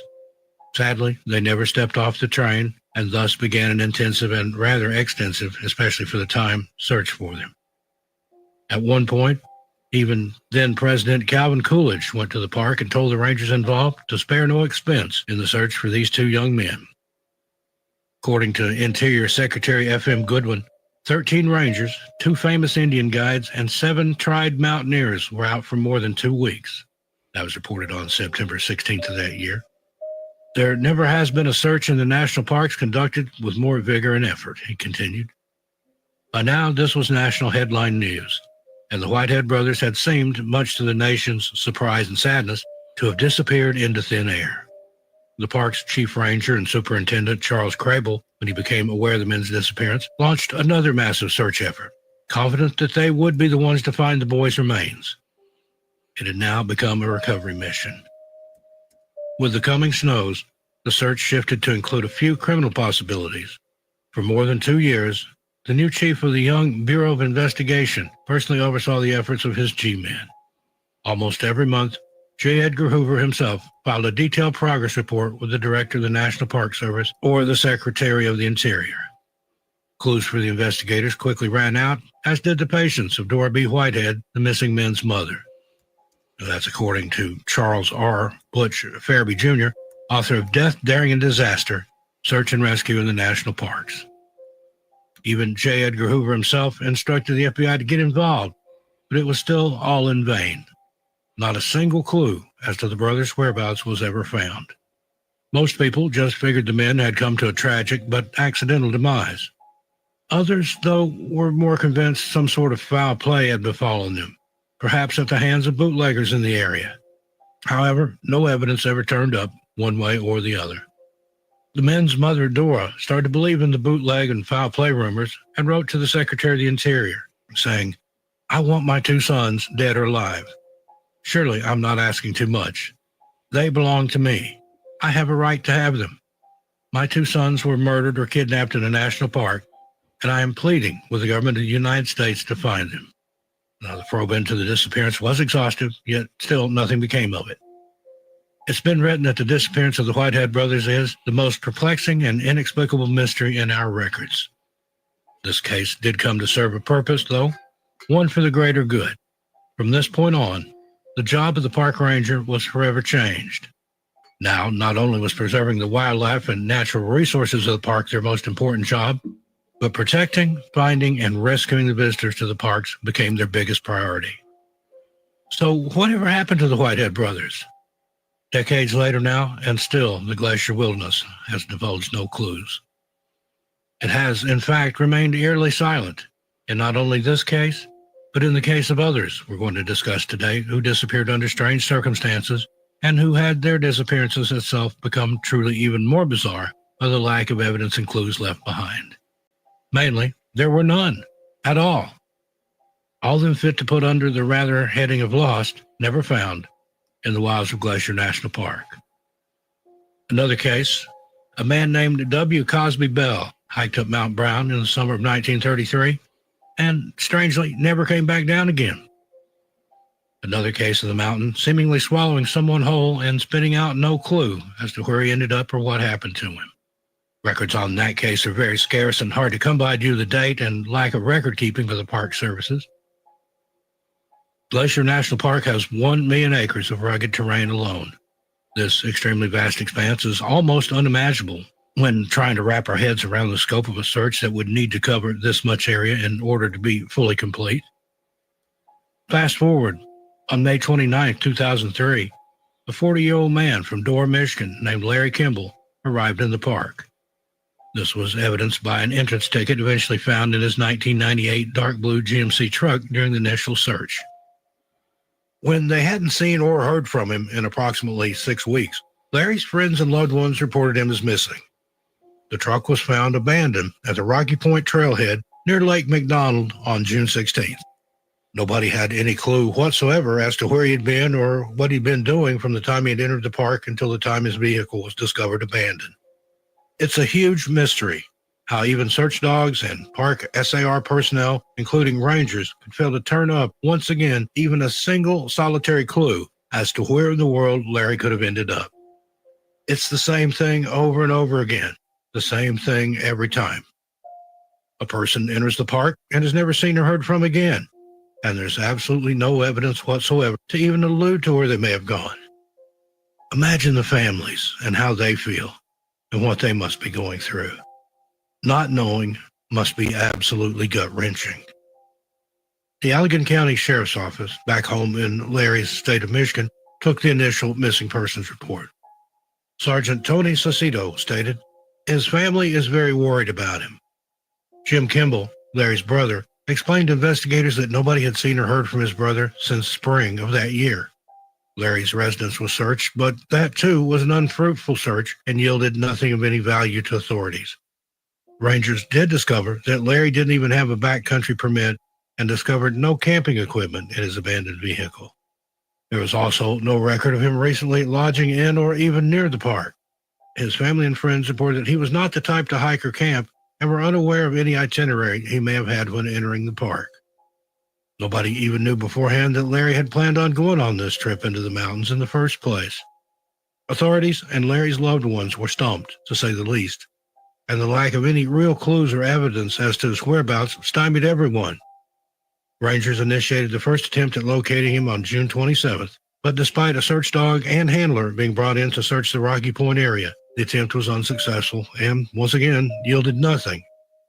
A second search effort on July 10th and a planned and mapped-out grid search on the 11th also led nowhere. Missing person flyers were posted at park trailheads in the vicinity of Rocky Point and distributed around the park. Sergeant Clark said rangers are still seeking information or clues from the public or perhaps even other visitors to that area of the park during the same stretch of time who may have seen or spoken to Larry. Larry Kimball is described as being 6 feet 1 inches tall and weighed around 150 to 160 pounds. He has brown hair and wears glasses. When his family members last saw him, his hair was shoulder length and he was clean shaven. For the time being, efforts to find Kimball will focus on trying to develop leads from what we found in his truck and following up on interview with his friends and family, Sergeant Clark said July 14th. Anyone with any information about the disappearance of Larry Kimball can call the Allegan County Detectives at 269-673-0520 or Glacier National Park Dispatch at 406-888-7801. There's been no new information in 19 years, and not a single clue has ever surfaced as to what could have become of Larry Kimball. If we think about the vastness mentioned earlier and the acres and acres of rough and rugged terrain in this park, 4 men seem extremely small, minuscule even, when compared to that amount of land. Approximately 1 year after the unsuccessful search for Mr. W. Cosby Bell on August 30th, 1934, an Ohio State University college professor named Dr. Charles Francis Hillis Lumley was also last heard from while at Goat Haunt Camp on the 13th. The search for him was, of course, unsuccessful. A 21-year-old seasonal park employee named David Paul Wilson climbed up going to the Sun Mountain in 1963 and also never returned. If you look at the states with the most missing people every year, it's no surprise that states like California, which is the state with the most missing people currently, Alaska, which has the most missing people every year, and Arizona, Oregon, Washington, Vermont, those are always in the top 10. Is it just a coincidence that these states are states that house national parks and mountain ranges? places with acres and acres of woods and dense forested areas. There's just something about the great outdoors and the great unknown that as human beings simply calls out to us, perhaps even lures us, but also keeps us off our guard with its beauty and tranquility. While many people are found, whether alive or deceased, there are so many of those throughout the country and even the world where we just are left wondering, sitting back and scratching our heads, and hopefully becoming ever more vigilant and safe when we go out there ourselves into the great unknown. Well, folks, there you have it. In the meanwhile, be good to yourselves and each other. Stay safe out there. I don't want to feature you in one of these videos. As for me, I'll see you a little farther on down the trail. I'm Steve Stockton, and I'll talk to you next time. All right, Steve Stockton, Tales Untold, Missing Person Mysteries. Man, just always heart-wrenching stories there. And then he ends it off, says, I hope you don't end up being one of these people that are missing. And hey, I'm totally glad that we have Steve Stockton on our side when it comes to things like that. That's why I stay where there's people and population, because I don't want to become one of the missing. But shout out and prayers to all their families out there, and hopefully they can get some closure at some point in time. As we go ahead and take a look at this here, normally we'd be jumping into the After Hours wrap up with the guy Drew Banky, but he is moving, so we should be able to hear some awesome stuff about that next weekend when we get him back, as well as this is my birthday week, so I may as well talk about that for a moment here before we go to break. We have maybe about 5 minutes here. So we will have a show next weekend, and we have Tom King, who will be joining us talking sky watching. I think he's actually one of the most prolific, grassroots sky watchers out there. He definitely has UFOs upon UFOs that he has recorded. He has a camera on his house, and you can go back and archive and watch one of the previous shows we did. A camera on the roof, and maybe everyone should have something like this, or at least we should have some of these positioned in strategic areas around the world. Why not around the world? He has cameras on top of his house that are activated by things that move in the sky. He has all types of like tic-tac shaped craft and just anomalous things that are doing all sorts of weird patterns in anomalous movements in the sky. And it's going to be awesome because he'll be able to come in and show us some of that. And actually what I wanted to do, since we don't have too much to fill up the rest of the show, we do have news that we'll do a little bit later, but I said, you know what, I'm going to use some of this time, since I talked to Karen, we looked at the shadow person, said it'd be a great opportunity for you guys to kind of experience what I've experienced, right? So on my channel, which is the Social Dig, and actually let me see if I can bring this up here. I have a channel called the Social Dig. Hopefully you're subscribed there. I would love to have you guys over there, but this is the Social Dig right here. If I can remove this here, remove and add this here. Okay, this is the Social Dig. This is my channel. Would love to have you guys come on by here. It's the youtube.com/@MrRobG. This is also where we will be doing the late night call-in show a little bit later tonight. We're going to be talking about something that came across my timeline within the last day or so, and I just had to do a show about it. And it's a guy that had actually been faking Bigfoot stuff. And it's going to be very interesting conversation. You guys should come on by. But as you see at the top of the page there, as I was telling Karen, our page over there, the Social Dig, it's all about humanity, the positive progression of humanity. So whether you're watching this on YouTube, we would love to have you come over there and give a subscribe. We're at about 631 subscribers right now. Would love to have more. So if you love what we talk about, if you love what we do, go on right on over there, hit that subscribe button, notification bell. We'll let you know when it's ready. But also what I wanted to do, because I know some people are watching from X as well, you can find me over on X at Mr. Rob G. And wouldn't mind to follow. I'll follow you back. It's all good. Go ahead and hit me up over there as well. And I have a show that I do on my channel called My Experience with the Phenomena. So what I wanted to do is kind of let you guys tune into a little bit of that, because what I do here is I show my UFO sighting, and we'll get to see this right now. The 47 objects that I filmed in the sky, middle of the day at one time, all these no clouds in the sky, all these objects simply disappear into thin air, literally into thin air, gone, right? I'll show you what these things look like. It's because I did a drawing of these so I can show you what the shape of these things were.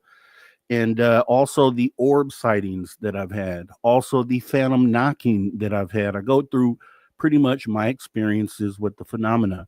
So I thought that would be pretty awesome for us to go ahead and take a look at. And I will actually, we'll do that after the break. Right now, what we'll do is we have about 3 minutes left. So we'll just kind of talk about a couple things here with the guests, right? We had a fantastic show with the guests. We talked Ouija, and that's something that I want to address here, because, you know, we're going to always do these shows. I know some of you're going to have conversations that don't always, you know, resonate with everyone, right? Because they're tough conversations. Some people run from tough conversations. Whenever they see a tough conversation, instead of confronting it, right? And then maybe, you know, being open-minded enough to kind of listen to the information, because you may walk away and see something differently, right? So a lot of people just say, you know what, don't want to touch that. And that's okay. It'll be there in perpetuity for you to one day come back to, and maybe you'll be ready for it sometime down the line. And another thing as well, consciousness shows, for whatever reason, as I talked to Karen about, consciousness for me, and I think a lot of people agree, is the number one thing that ties all the phenomena together. It's probably one of the most, even more than the fact that aliens are here, and that, you know, Bigfoot is out there in the woods somewhere, and that these apparitions and ghosts we're able to connect to through just channeling it through Ouija boards. Consciousness reigns supreme over all that. But for whatever reason, in this community, people run from the consciousness topic, right? And I think we need to have more conversations that move the needle. And like I said, sometimes those are going to be tough. Yeah, we could sit back and have some great story time and, you know, talk about some wooey, spooky stuff. But does that move the needle for us?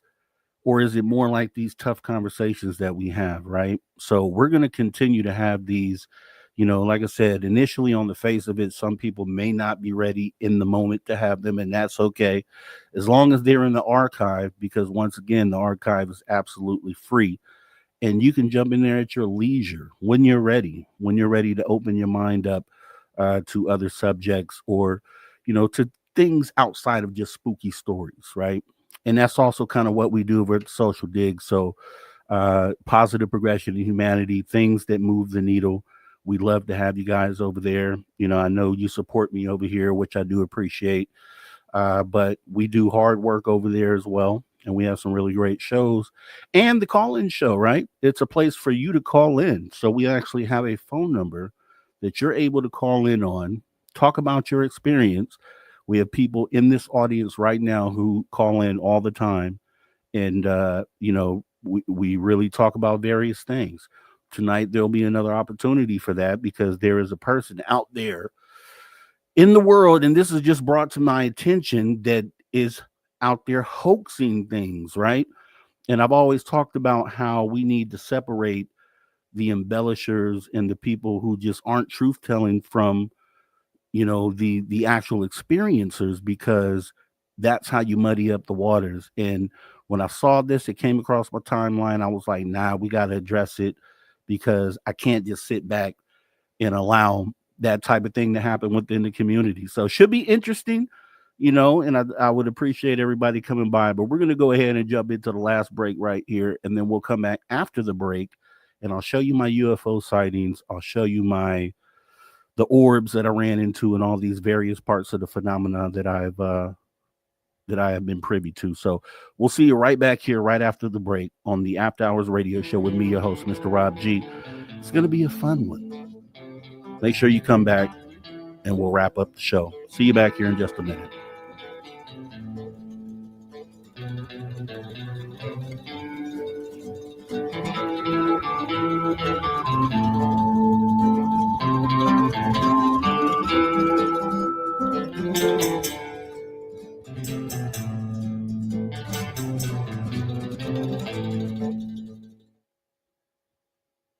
right, and we are clear. And yeah, we definitely have the call-in show. I don't know if you guys can see that there, but those top three there, we had a call-in show actually last weekend. We have them maybe once, 2, 3 times a week, just depends. As well as we have 4 shows that we do over there, which is late night call-in show, the social dig. We also have the definitive UFO news show. We have the my experience with the phenomena, and I'll show you what that is. That'll be the one that we're going to actually take a look at here for a few minutes before we wrap up tonight, so you can check out my UFO sighting, because I believe you should capture your data, and then that way you can share it just as we're about to do here tonight. Should be awesome. Yeah, Deb from Sac sure did. Called in last week and told her guardian angel story at a key time too. It was definitely some things going on, and Deb stepped in as the champ that she is, and did some really great things. Had a great conversation. A lot of people in this chat. Polly Rotterman comes over there. Kim, I think I've seen Kim Jellin over there as well. Flat Six, T-Bone, to Mothman. All these guys definitely come over to the call-in show, and we will be doing that. So I have to rush from here, actually, because I'm at a studio at an office building. So I have to leave here, run home, then we'll set it up over there, and we'll just have some fun, man. I can't stand hoaxers. Hoaxers are the poison, or the kryptonite to us getting the truth in this community. So, when you have a hoaxer, I just feel like it's definitely something to address.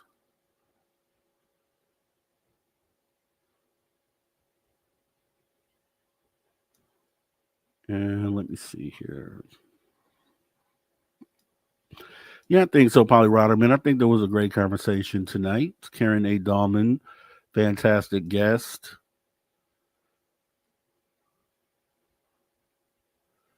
In yesterday's show as well, with Julie Olson. Totally awesome story that she had as well.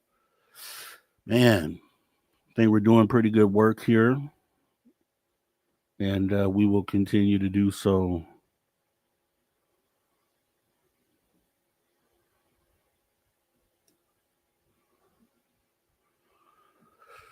Yeah, David Norenberg, that's what it's all about. Appreciate it too. Yeah, Rob, your show's pretty good. I keep trying to get the courage to call in. That's what it's about. You have people, that's why I appreciate icebreakers like Deb from SAC and others that just jump right on stage and kind of break the ice, because what you do is you create a situation that makes it more comfortable for someone else like David Norenberg, who will, I'm sure, eventually get that courage to go ahead and call in. We actually send a link out to the chat. We have a phone number as well. You can jump on stage, kind of talk about the phenomena, whatever's on your mind. It's a show specifically for the viewer, and you should definitely come on over.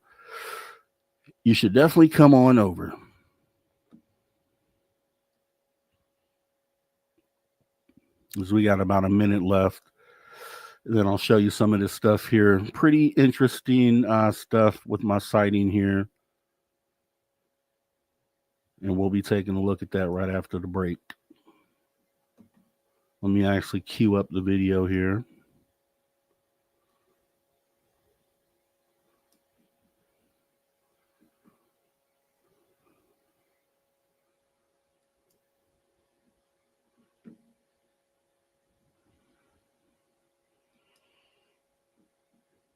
Yeah, and so next weekend, obviously my birthday is this week. We'll have the show with Tom King, but I may just run a replay on Sunday so that I can actually, go out and do something for my birthday. So it's still up in the air. I'll let you guys know where we're at with that.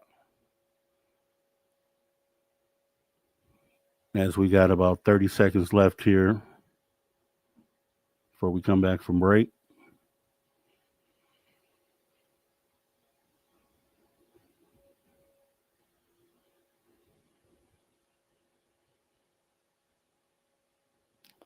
All right, about 15 seconds. I agree, Kitty Catty Wag. I agree. certain day you got to just do for yourself sometimes, and I think I might do that. So I appreciate that, though. Here we go. All right, everybody, welcome back. Spaced Out Radio, After Hours Radio Show. We're in After Hour number 3. This back half of After Hour number 3, we had a fantastic show tonight so far. We had Karen A. Dahlman coming in, talking about Ouija, and really just the connection that you have with the other side. You don't need the Ouija to do it. The Ouija is just a tool. Guys, if you missed any of that conversation, it's in the archives, youtube.com/Spaced Out Radio. We go ahead and jump right back into this show right here. And since we have a little time to kick around, what I wanted to do, some of you have seen my sighting, and I know a lot of you maybe haven't actually. So I wanted to show what I experienced. And I don't know how far in detail I went on this video, but I'll just let you know that these objects that I filmed have been filmed all over the world. A lot of them have been filmed in Mexico by the hundreds. I filmed 47 of these at one time. We had Caroline Corey on here not too long ago, and I was telling her about this sighting as well. And I feel like, I'm about 120 miles as the crow flies from Catalina Island, which was the focus of Terror in the Sky. As you know, they found this part of the sky that had these objects in it. We had Kevin Day on here recently, confirmed that the objects that he saw with the Nimitz were going towards Catalina Island and then down into the ocean. This is generally a hot spot for UFO activity, anomalous activity, and these objects were these oblong, not perfectly spherical, they were oblong. And that's why when the egg video came out with Jake Barber, it immediately kind of clicked for me, because I'm like, okay, it's strange that they bring an egg, because a lot of people made fun of it, and I'm like, wait a minute, I don't know if I wouldn't laugh at that, because these actually remind me of the objects that I took video of. So you'll see this in the video. I'll actually put also the images of, I actually put a drawing or a depiction of what they look like in, like, to the naked eye. So you're going to get to see all this as we take a look at my experience with the phenomena. I'm going to go ahead and show that right here, right now. You can find this over at youtube.com/@Mr. Rob G. And let me go ahead and bring that up here for you guys. Okay, that is playing. All right, let's go ahead and do it like this.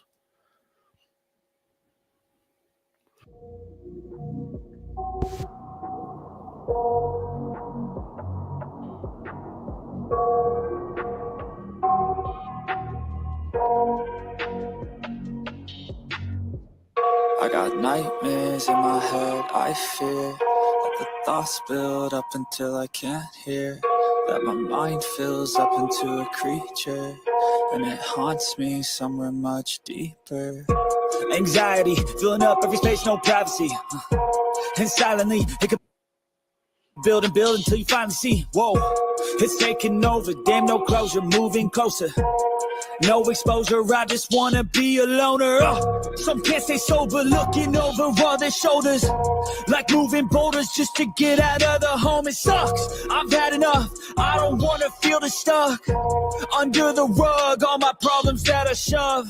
I got nightmares in my head, I fear that the thoughts build up until I can't hear, that my mind fills up into a creature, and it haunts me somewhere much deeper.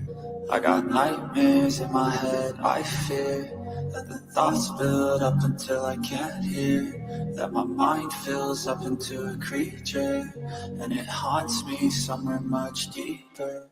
All right, and that's the intro. I wanted you guys to see that. As we go ahead now, I'm going to jump you right into where the experience jumps off, which is right about here. Of having my first sighting, my first experience period with the phenomena, and it happened to be a UFO sighting where I saw 47 objects at once. Now, I know I've talked about this before, but I'm going to go a little more detailed in some imagery that I have here. So I want to kind of get into that. First, I'm going to show the sighting. and then I'm going to go into some of the details, some of the photos and things that I've procured here. So you guys kick back, relax, check out my sighting. If you haven't seen it, it's a good one. So kick back, we'll check out the sighting, just a few minutes. And then once it's over, then we'll come back and finish up. So stay right there.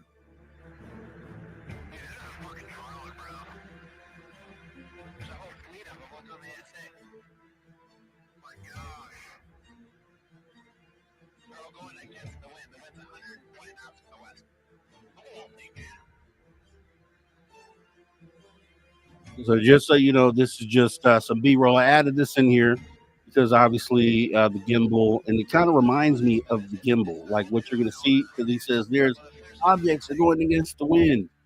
And so you'll see that what I filmed was kind of like a fleet of these objects that all disappear into thin air. So you'll see that coming up here in just a moment.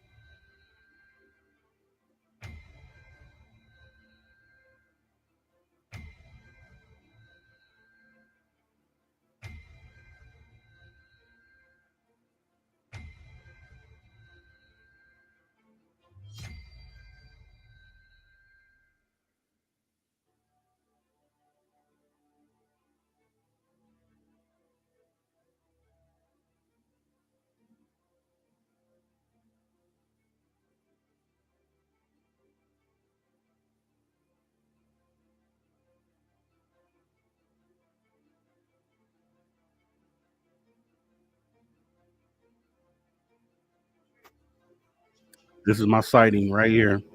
Bakersfield, California. 100 plus degrees.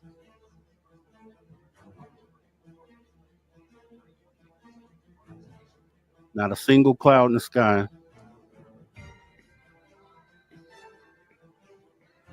These are the UFOs that I filmed. These are circular objects, oblong circular metallic objects. And I'll show you more of that. You'll see some closer zoomed in here in just a moment.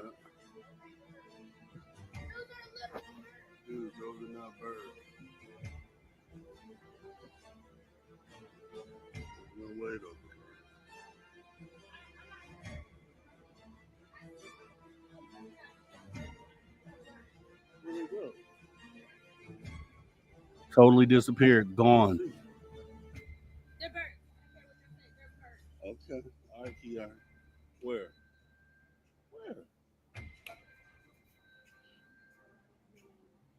Exactly. If they're birds, where they go, Kiara?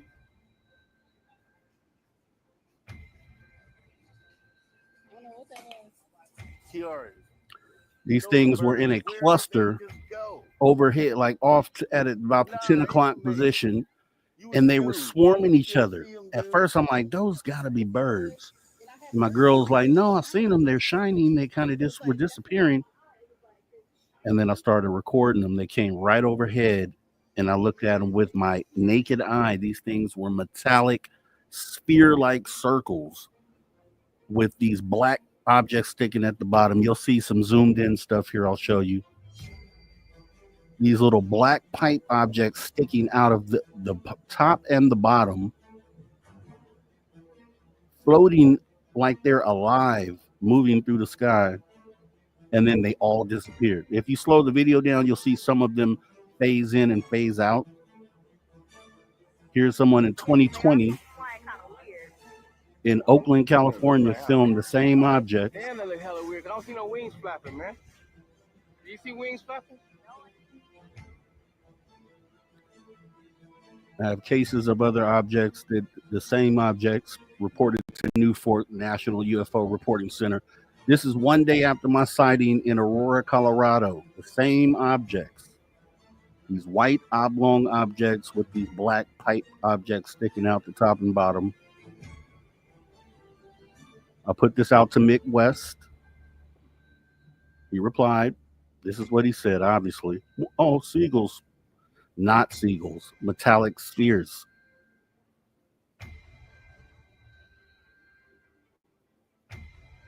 But everyone who's had the experience when they first see them, because they act like birds, they do. But when you see them, You look at them, you're like, oh, these don't have wings. These aren't birds at all.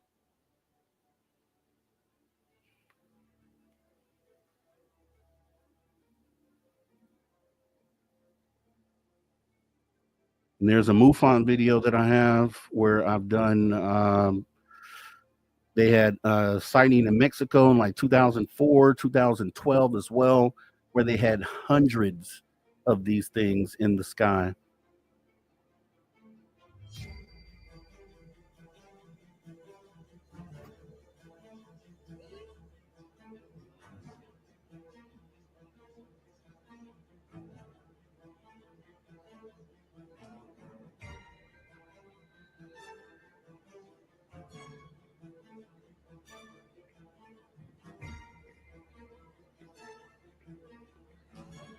It was the creepiest thing ever, I'm telling you. Because you're like, what the hell is that? And then they all disappear.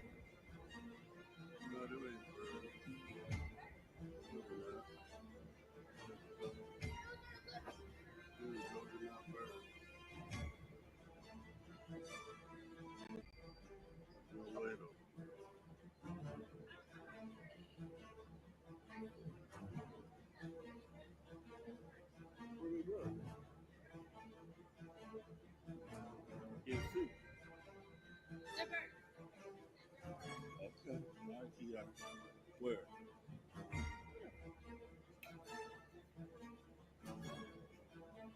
Exactly. They're birds when they go, Kiari.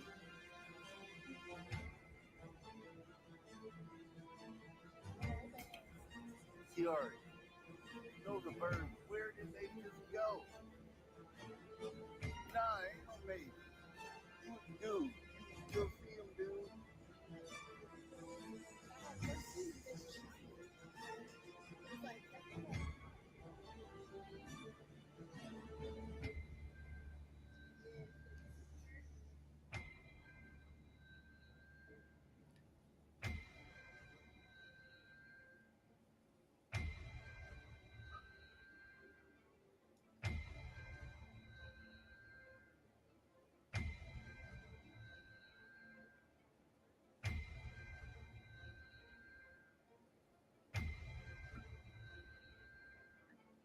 "47 objects in the sky at one time.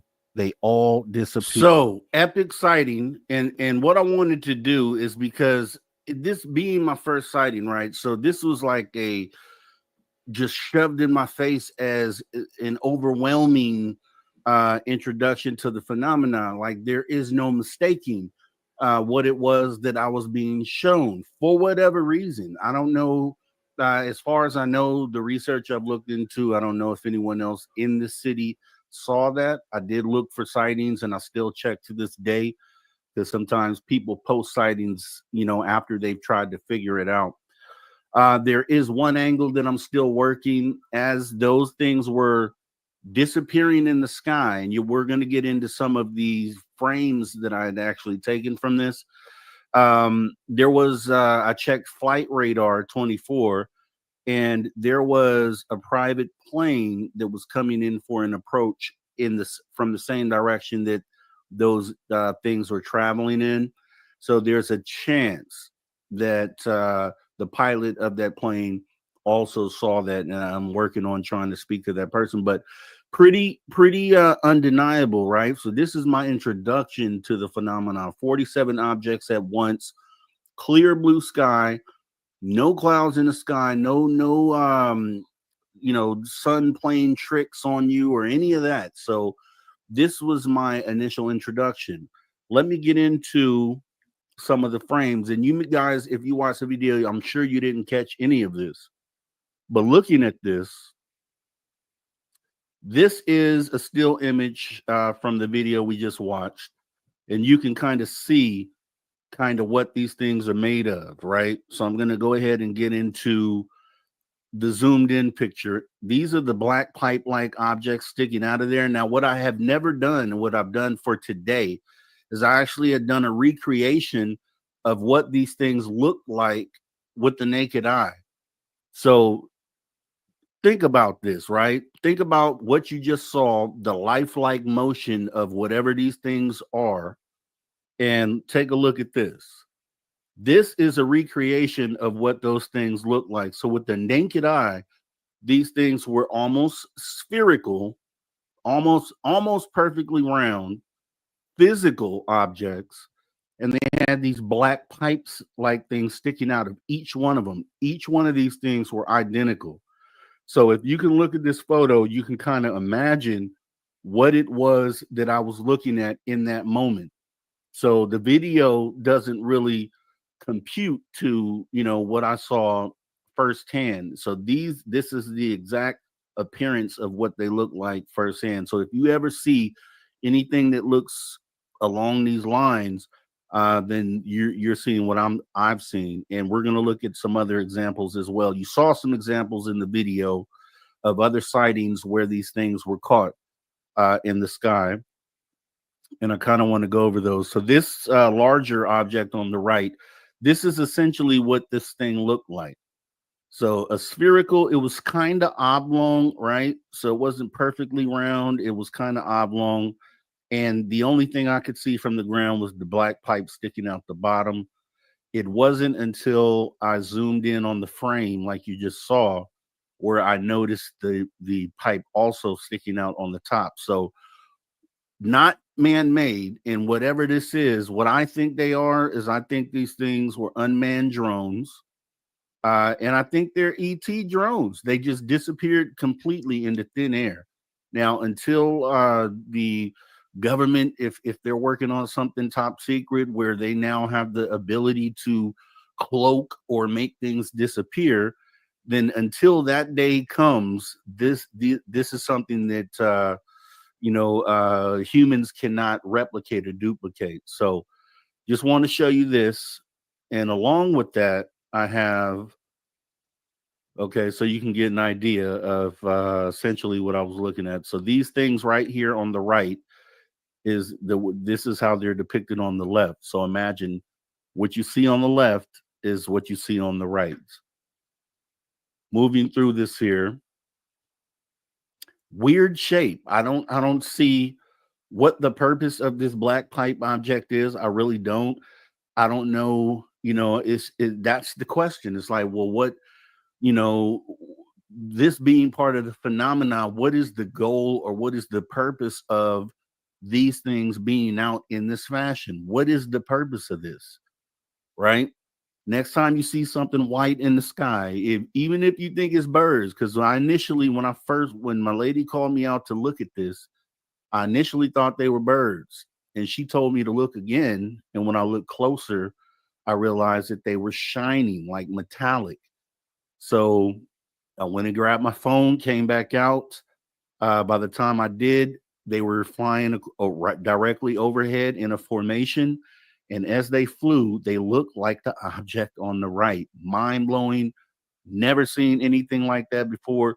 If you know of anything out there that matches this description that you see on the right, let me know, because I really would like to know. I have found nothing but other UFO sightings that match this.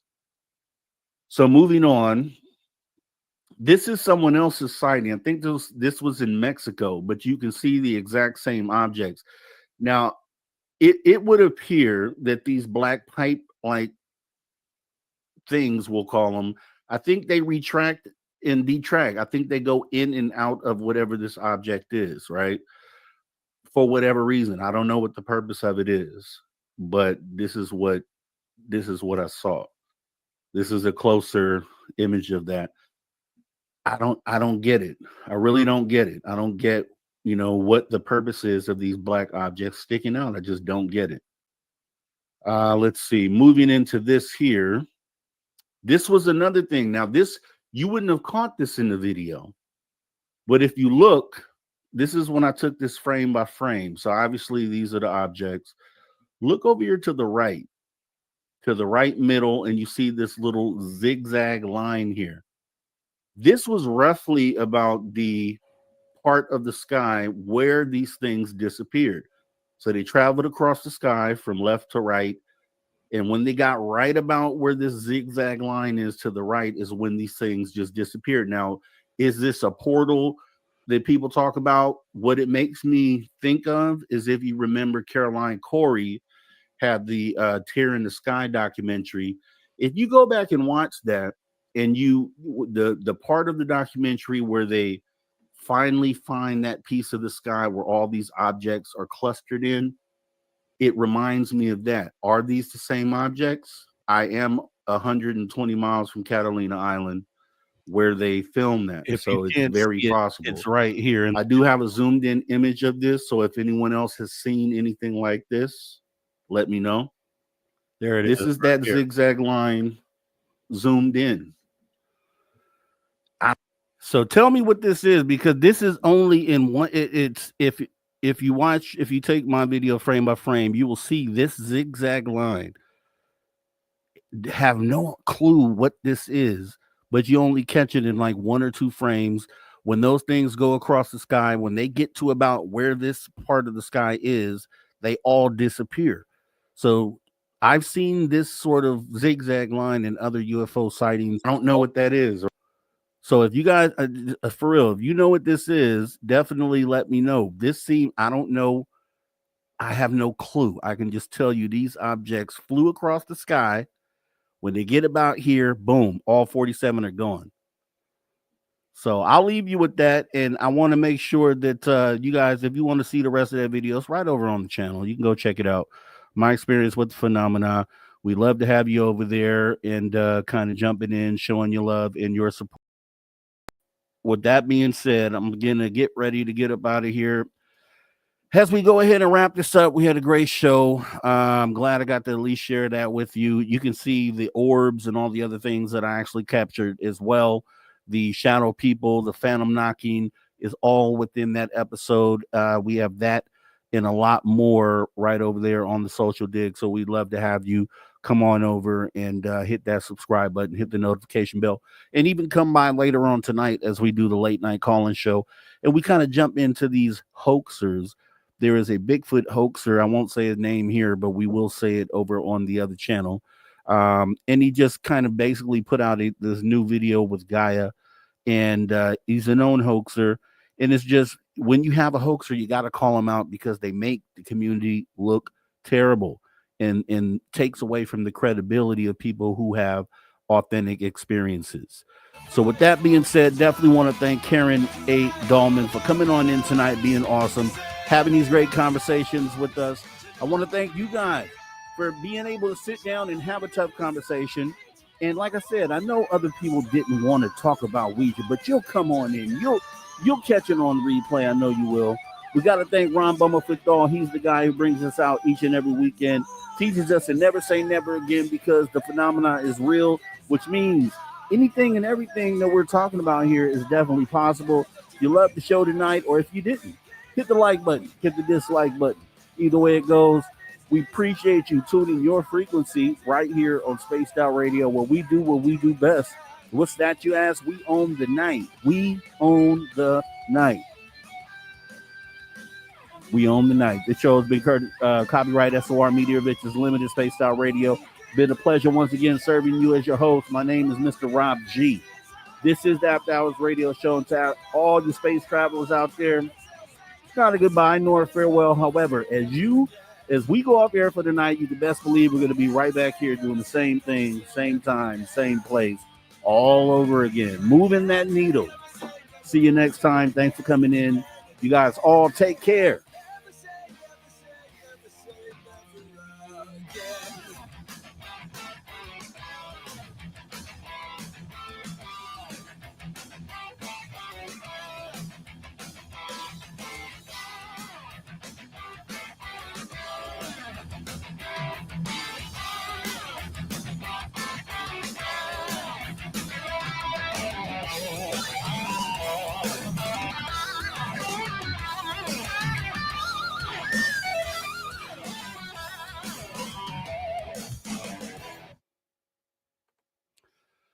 All right, we are clear. And yeah, definitely appreciate everybody coming by here.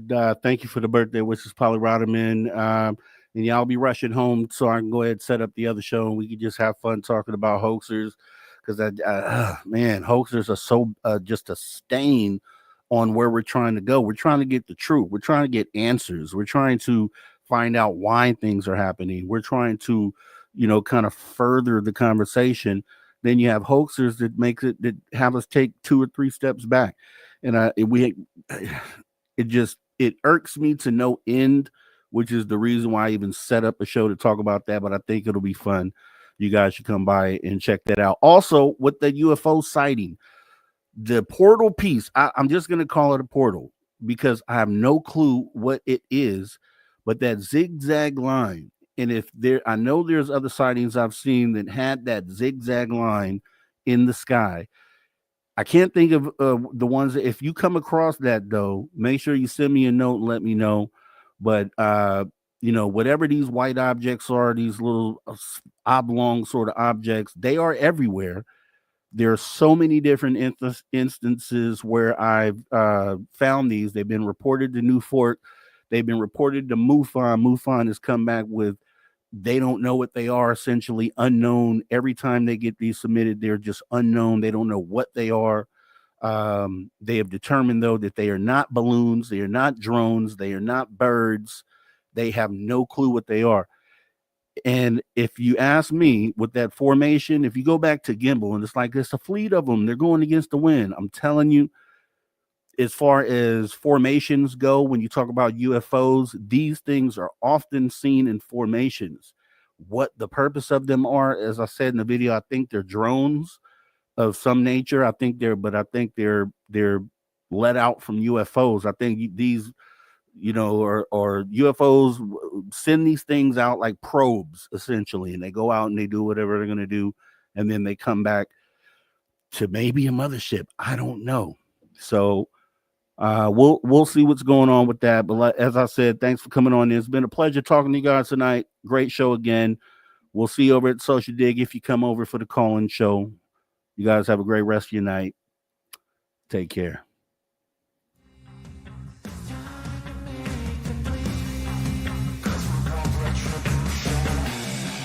Cause we want retribution. Oh yeah, we want retribution. Oh yeah, we want retribution.